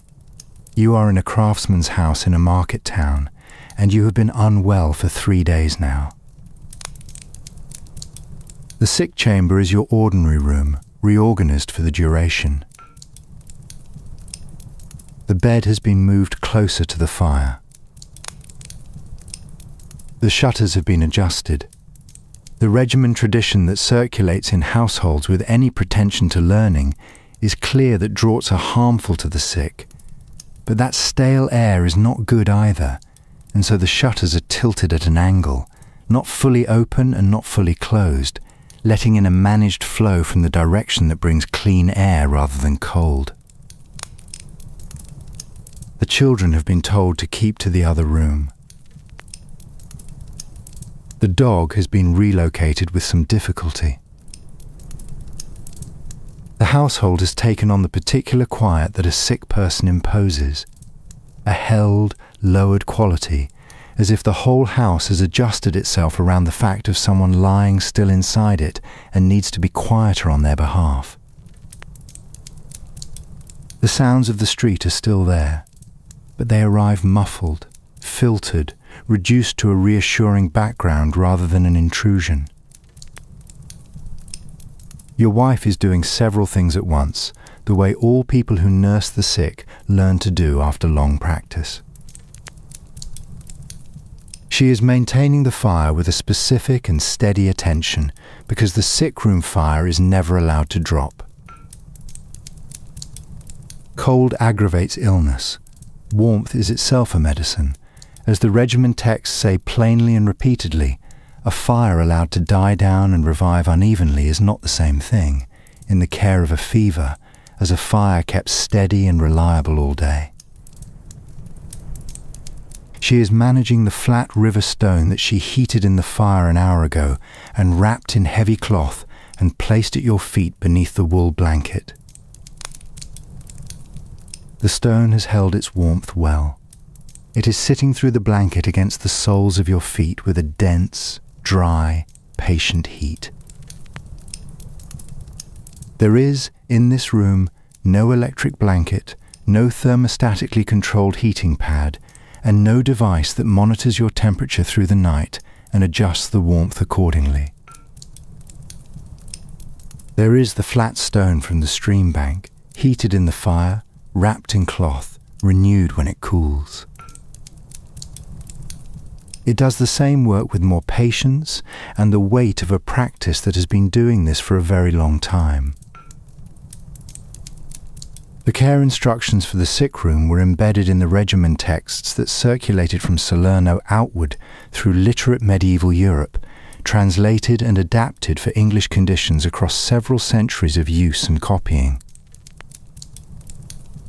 The instructions are practical and consistent across different versions and different periods. Keep the patient warm. Serve food that is soft and easily digested. Thin pottage, broth with bread softened into it. Food that does not ask the body to spend its limited energy on digestion while it needs that energy for recovery. Give thin ale for warmth and basic sustenance, diluted enough that it warms without heating. Do not trouble the patient with anxious news or difficult matters. Fear and grief and worry were understood to directly worsen illness by disturbing the humoral balance and interfering with the body's own recovery process. Keep the chamber quiet. And above all, encourage sleep. The sleeping patient is doing the most important work available to them. Do not interrupt the rest for anything that can wait. Your wife has honey in a pot on the kitchen shelf, and she has stirred some of it into warm water with dried ginger for your morning drink. Sweet and warming, it settles without difficulty. She has a garlic preparation for your chest, crushed garlic in warm water, because the chest has tightened in the way it does with winter illness, and garlic for this purpose is something her mother taught her as a matter of course, the way any practical knowledge is taught in a household, by demonstration, by repetition, by calm assumption that this is simply what you do when the chest tightens in the cold months, no explanation needed because the knowledge and the act arrive together. She applies a beeswax salve to the skin around your nose and mouth, which has dried in the way skin dries when a fever has been running for several days. She applies it with a small cloth, without making anything particular of the act. Routine care, offered with the ease of someone who has thought in advance about what would be needed and prepared it. The nursing in this household has no antibiotics, no intravenous fluids, no clinical monitoring equipment, no telephone to call for help if the situation changes rapidly in the night, and no aspirin for the headache that has been persistent since the fever began. The nearest physician is half a day's travel and costs more than this household earns in a week, which is a cost that settles the question quickly. By modern standards, the sickroom is medically unequipped. Measured against every household in this town, it is a sickroom being managed with skill and care. What this household has is the fire, the stone, the broth, the warm drink, the garlic preparation, the beeswax salve, the prayers said over the sick in the early morning, the steady hands, and the knowledge carried in the nursing woman's memory from watching her own mother nurse the sick in exactly this room years ago, with the same steady attention and the same small remedies offered with the same calm competence. It is not much by the standards of a modern clinical environment. It is everything that exists in this world for this purpose, and it is being given with genuine care and genuine skill.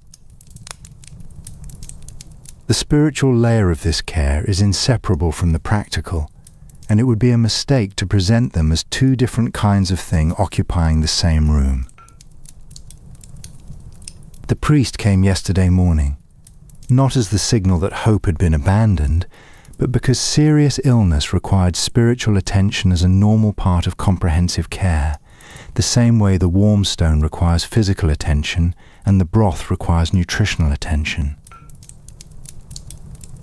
The body and the soul were understood as a single crisis rather than two separate problems in the same location. The priest did what he came to do, and when he left, there was a particular quality of the ordinary restored to the room, as if something important had been acknowledged and placed in proper care, which made the other work easier.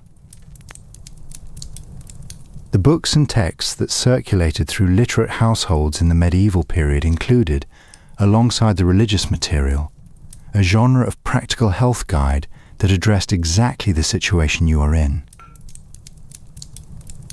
The regime texts. The Regimen Sanitatis Salernitanum most widely, but also English language adaptations and household books with medical sections embedded in them alongside recipes and household accounts, gave practical instructions for the sick room that your wife would have absorbed if she could read or heard read aloud, or simply absorbed from the women who had cared for sick people in this household before her. These instructions were not esoteric scholarship. They were practical household knowledge, the domestic equivalent of the physician's clinical guidance, and they covered the sick room in specific, useful, actionable detail. The pillow is a medical instrument in this world. It is not simply a comfort, though it is that too. The position of the head during sleep was prescribed in the regimen tradition, slightly elevated in fever to allow the excess humoral heat to rise and dissipate rather than collect near the vital organs. Not so elevated as to strain the neck. The pillow your wife has placed beneath your head has been adjusted several times in the past 3 days, and each adjustment was made with that consideration in mind. Not consciously quoted from a text, perhaps, but absorbed from the same tradition that the text was systematizing. The window position, the fire height, the stone's placement, the pillow's angle, each one a small, specific, attentive choice, made by someone who has been thinking carefully about your body for 3 days and knows what it needs better at this moment than any practitioner who has not been in this room. The food that comes through the day is not accidental either. Thin pottage in the morning, made from yesterday's stock with good barley and some early herbs. Warm ale with a small amount of honey dissolved into it at midday. A soft bread in the afternoon, nothing more, something the body can take in without effort. And in the evening, broth again, with a little meat dissolved into it, just enough that the warmth it provides is nutritional as well as thermal. This sequence is not intuitive. It is learned. It comes from watching, and from being taught by watching, and from the same tradition of practical observation that every other element of medieval medicine drew from. The long accumulation of what helps people recover, distilled into habit, and practiced without ceremony. The nursing woman is the hidden figure of medieval medical history. She was present at more bedsides than any physician, administering more remedies than any apothecary, spending more hours with more sick people than any infirmarian in any monastery.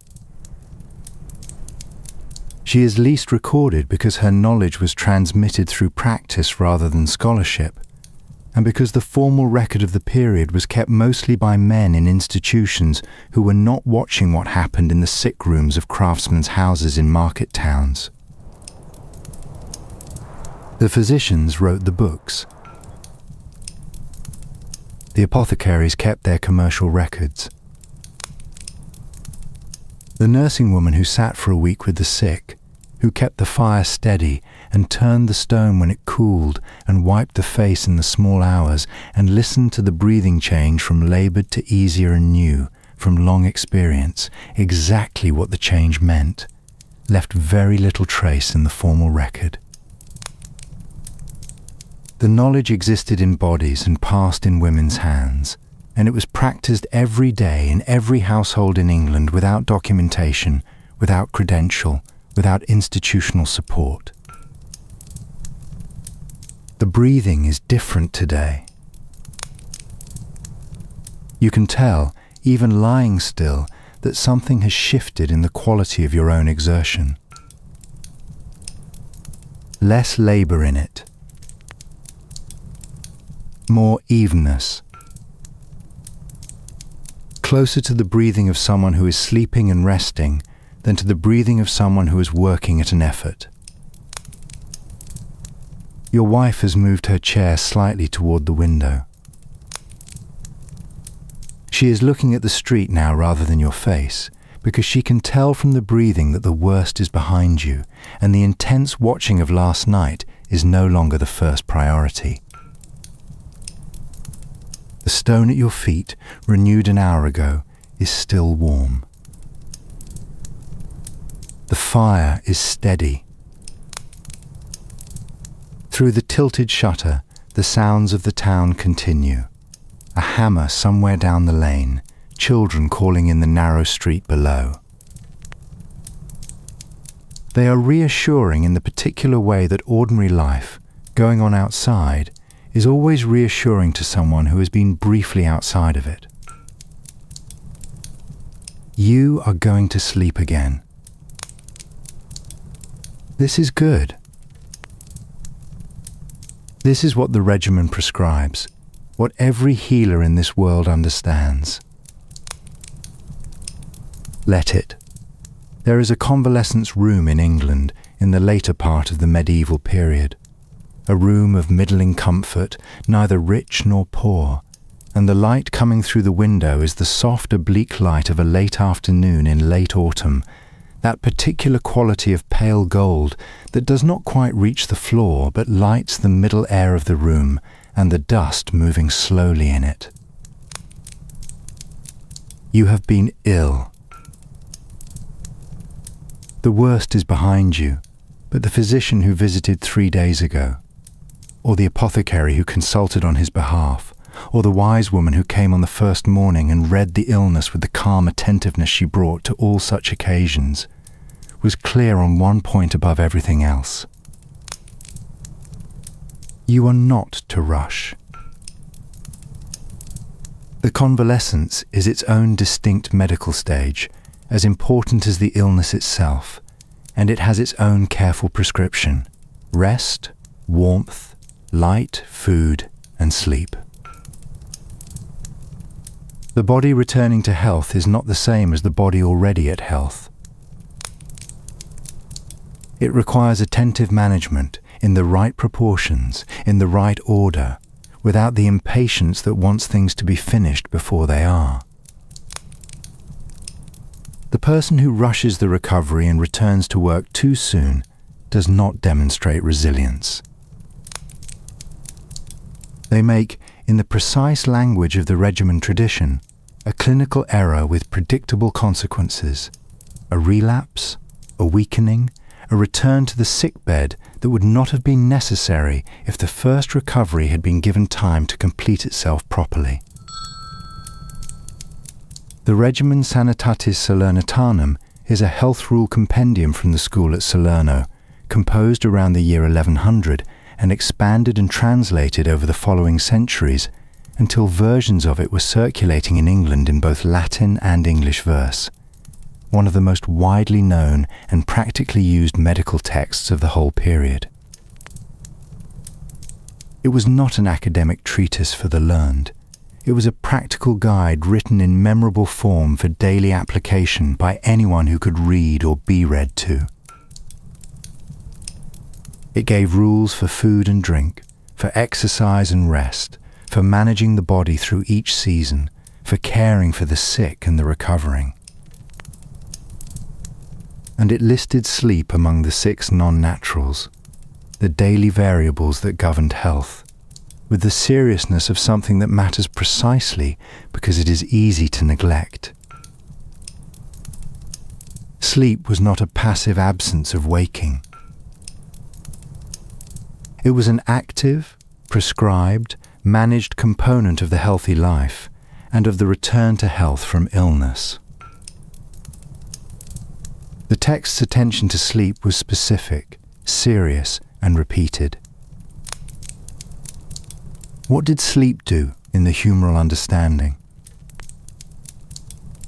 The internal warmth of the body, centered in the liver, understood as the organ of heat and transformation, was believed to rise during sleep.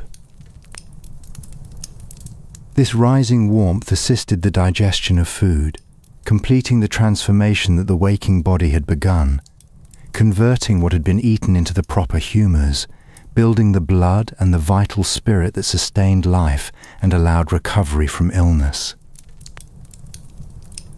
The body lying still in the dark was not idle or absent. It was at work on its most fundamental task, doing from within what the external physician could only approximate from outside. Sleep was the body's own physician. This is wrong in its mechanism. The liver is not the organ of heat, food is not transformed into humours in any physiological sense, and the body's processes during sleep are entirely unlike this description. But the conclusion it produced, rest so the body can do its work, is the same conclusion modern physiology reaches by an entirely different route, with different explanations, arriving at the same point of insisting that the sleeping body heals in ways the waking body cannot. The consolidation of immune function during sleep, the repair of tissue, the processing of experience, the restoration of cognitive and physical capacity. None of this was described in humoral terms. But the prescription those terms generated was right about the outcome, and the outcome is what the patient needed. For the ill patient, sleep was prescribed explicitly and urgently in the medieval texts that addressed illness and recovery. The medieval texts that addressed insomnia, and there were several, because the failure to sleep was recognized as both a symptom of illness and an aggravating cause of it in a self-reinforcing way, describe specific treatments with the specificity of genuine clinical observation. Plant preparations were the first resort. Valerian, whose sedative properties have been confirmed in modern clinical work. Lettuce, particularly wild varieties, which contain small amounts of compounds that reduce nervous excitation. Hops, which appear consistently in medieval soporific preparations, in pillow stuffings, and in drinks prepared specifically to assist sleep. These were genuine attempts to address a genuine physiological need using the best plant pharmacology available. The practitioners who used them were not mistaken about the effects, even if they described the mechanisms in terms of hot and cold rather than molecular pharmacology. Soft music was prescribed for insomnia in the regimen tradition. The sound of a voice reading aloud, steadily and without emphasis, was understood to assist the transition from waking to sleep.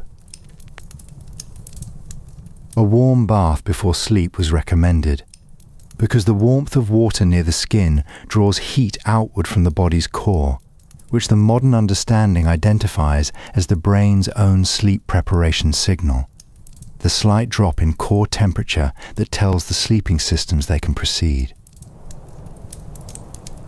Medieval medicine did not know why these things worked in the terms modern physiology would use. It knew that they worked, because it had watched them work across many generations, and it prescribed them without hesitation. The prescription list for the insomniac in a medieval regimen text would not be entirely out of place in a modern sleep hygiene discussion, if you set aside the theoretical framework and look only at the practical instructions. Dwale deserves a brief mention, not because it is alarming, but because it is evidence of real pharmacological ambition. The word comes from Old English, meaning a stupefying drink, and a recipe survives in medieval manuscript. The ingredients include poppy juice, valerian, hemlock, henbane, and lettuce, mixed into wine or ale and adjusted carefully by the practitioner's judgment. It was used as a soporific before surgical procedures, a managed attempt at unconsciousness, an anesthetic in the only form the period could achieve. The practitioners who used it understood that the useful dose and the dangerous dose were uncomfortably close together, and they handled the preparation with corresponding care and caution. That they attempted it at all, and refined it across generations of use, speaks to the seriousness with which the period regarded the management of pain and the induction of controlled, healing sleep. They were trying to solve the same problem that modern anesthesiology solves, with very different tools, and they were trying earnestly.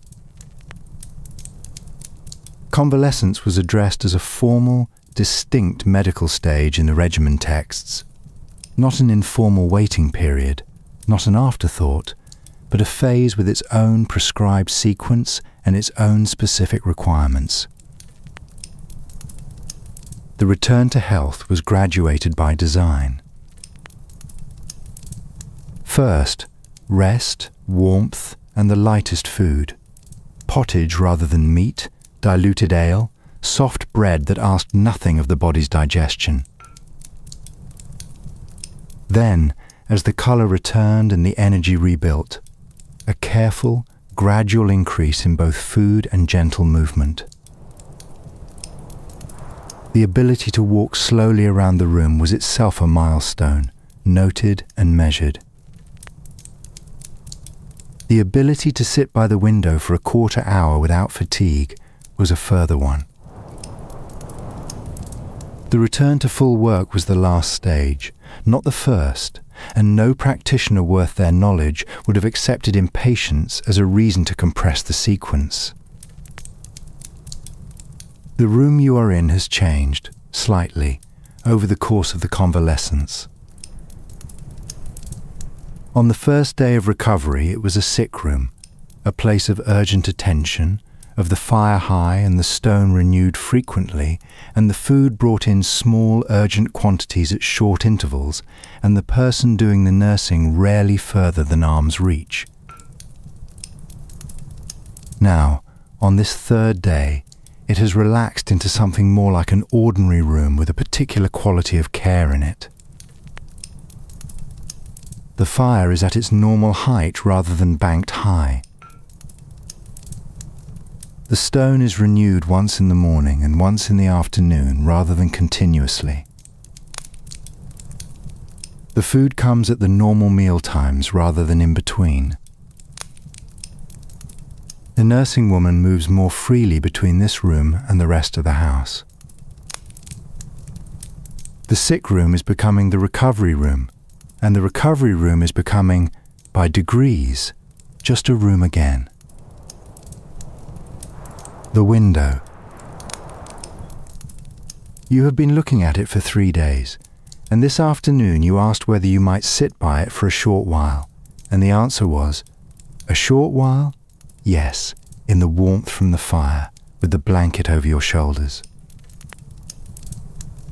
You are sitting now, looking out. The street below is conducting its ordinary afternoon business.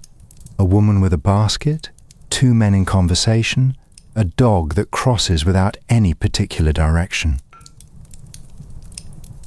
A child running for the pleasure of it.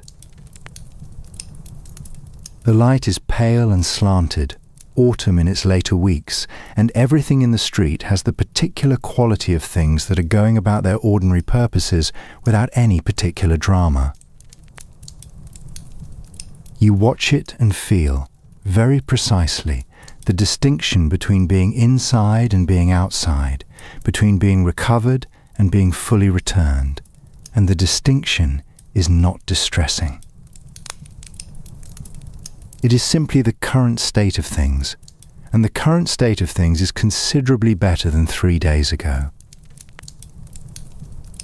By modern standards, without statutory sick pay, without any administrative arrangement for taking extended time away from work, the prescription of prolonged convalescence was not always achievable for the labouring poor, for whom a week away from work could mean real hardship for the household. The gap between what medicine advised and what life permitted was as real in the 14th century as it is in any era. But the prescription was there, and it was clear. Rest, sleep, give the body the time it needs. The body knows what to do with the time when it is given it. This has been true across every era of medicine, under every theoretical framework, in every language the prescription has been written in. The mechanism changes. The instruction does not. And sleep, through all of it, through the illness and the convalescence both, was the point on which every strand of medieval medicine converged. The physic gardens valerian and hops. The infirmarian's quiet ward with its released obligation of matins. The wise woman's herb pillow and her warm prepared drink for the sleepless night. The nursing woman's instruction to keep the chamber quiet and not disturb the patient's rest. The regimen's explicit listing of sleep and waking as one of the 6 daily variables governing health. All of them arriving at the same place, from different theoretical traditions, with different words and different explanations. The sleeping body heals. Let the body do what it knows how to do in the quiet dark. In today's world, the science of sleep has achieved considerable precision. The brain's stages of sleep, the slow-wave sleep of the early night, the REM cycles of the later hours, the particular functions performed in each, are mapped and documented. The immune system's dependence on sleep for the production of certain cytokines that fight infection has been established in clinical research. The role of sleep in consolidating what the body has been working to repair during the day is well understood. And the contemporary prescription for a recovering patient, rest, limit exertion, sleep as much as you need, is delivered with all of this scientific authority behind it. The medieval version of the same prescription was delivered with the authority of the humoral system and several centuries of accumulated clinical observation. The words were different. The instruction was the same. By modern standards, the medieval understanding of why sleep heals was wrong in its mechanism. The understanding that it does heal was not wrong at all. You are aware, lying here in this room with its pale autumn light, that the body is a patient and purposeful thing. It does not rush. It does not worry.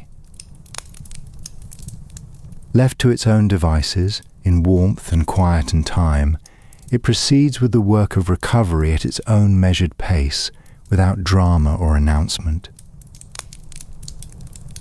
The fever recedes. The colour returns. The appetite comes back, tentatively at first, then with increasing conviction.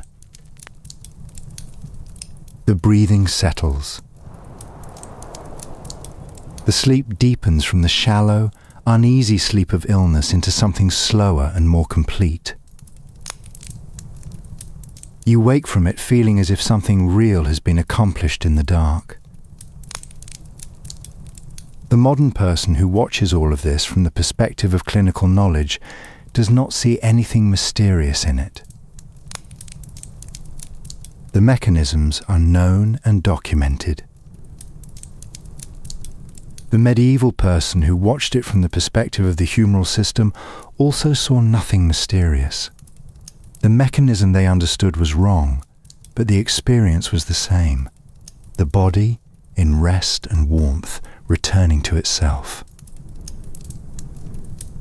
The patient in 1240, lying in the infirmary of a Benedictine abbey with a wool blanket folded carefully to his chin by an infirmarian who has done this 1,000 times, is having the same experience as the patient in the present. The theory around the experience has changed entirely. The experience has not. You are lying in your convalescence room now. The afternoon light through the window is thinning toward evening. The fire is steady. The stone at your feet, renewed an hour ago, is releasing its warmth through the wool blanket in that slow, patient, reliable way. The way only things made of stone can hold and release heat steadily without hurry or diminishment. Your breathing has been easier today than yesterday. The broth at midday was warm and tasted of something that was almost sweet. The room is warm enough. The day is settling into itself. The physic garden is still there, somewhere, at the edge of the abbey wall or behind the infirmarian's cottage or along the wise woman's hedge. The lavender is dried and bundled for the winter. The valerian root is in its jar. Everything that grows in that garden accumulates its properties slowly, over a long season, in root and leaf and flower, waiting for the moment it is gathered and prepared and given to someone who needs it. The garden is the slowest form of medicine, the most patient. You are its present recipient. Rest is the oldest prescription in the record. Trust it. The fire has burned down to its embers now, and the room is holding the warmth the way good stone holds warmth, releasing it slowly, steadily, without hurry or drama. Let the medieval world fall away from you, piece by piece. The physic garden is still and dark. The lavender heads are long since cut and bundled, the sage silver grey in the moonlight coming over the abbey wall. Someone will tend it tomorrow. Someone has tended it for 100 years without interruption. The knowledge of what grows in each of its rows will outlast every practitioner who walks its paths, carried forward by the woman who learned it walking beside the woman who already knew it.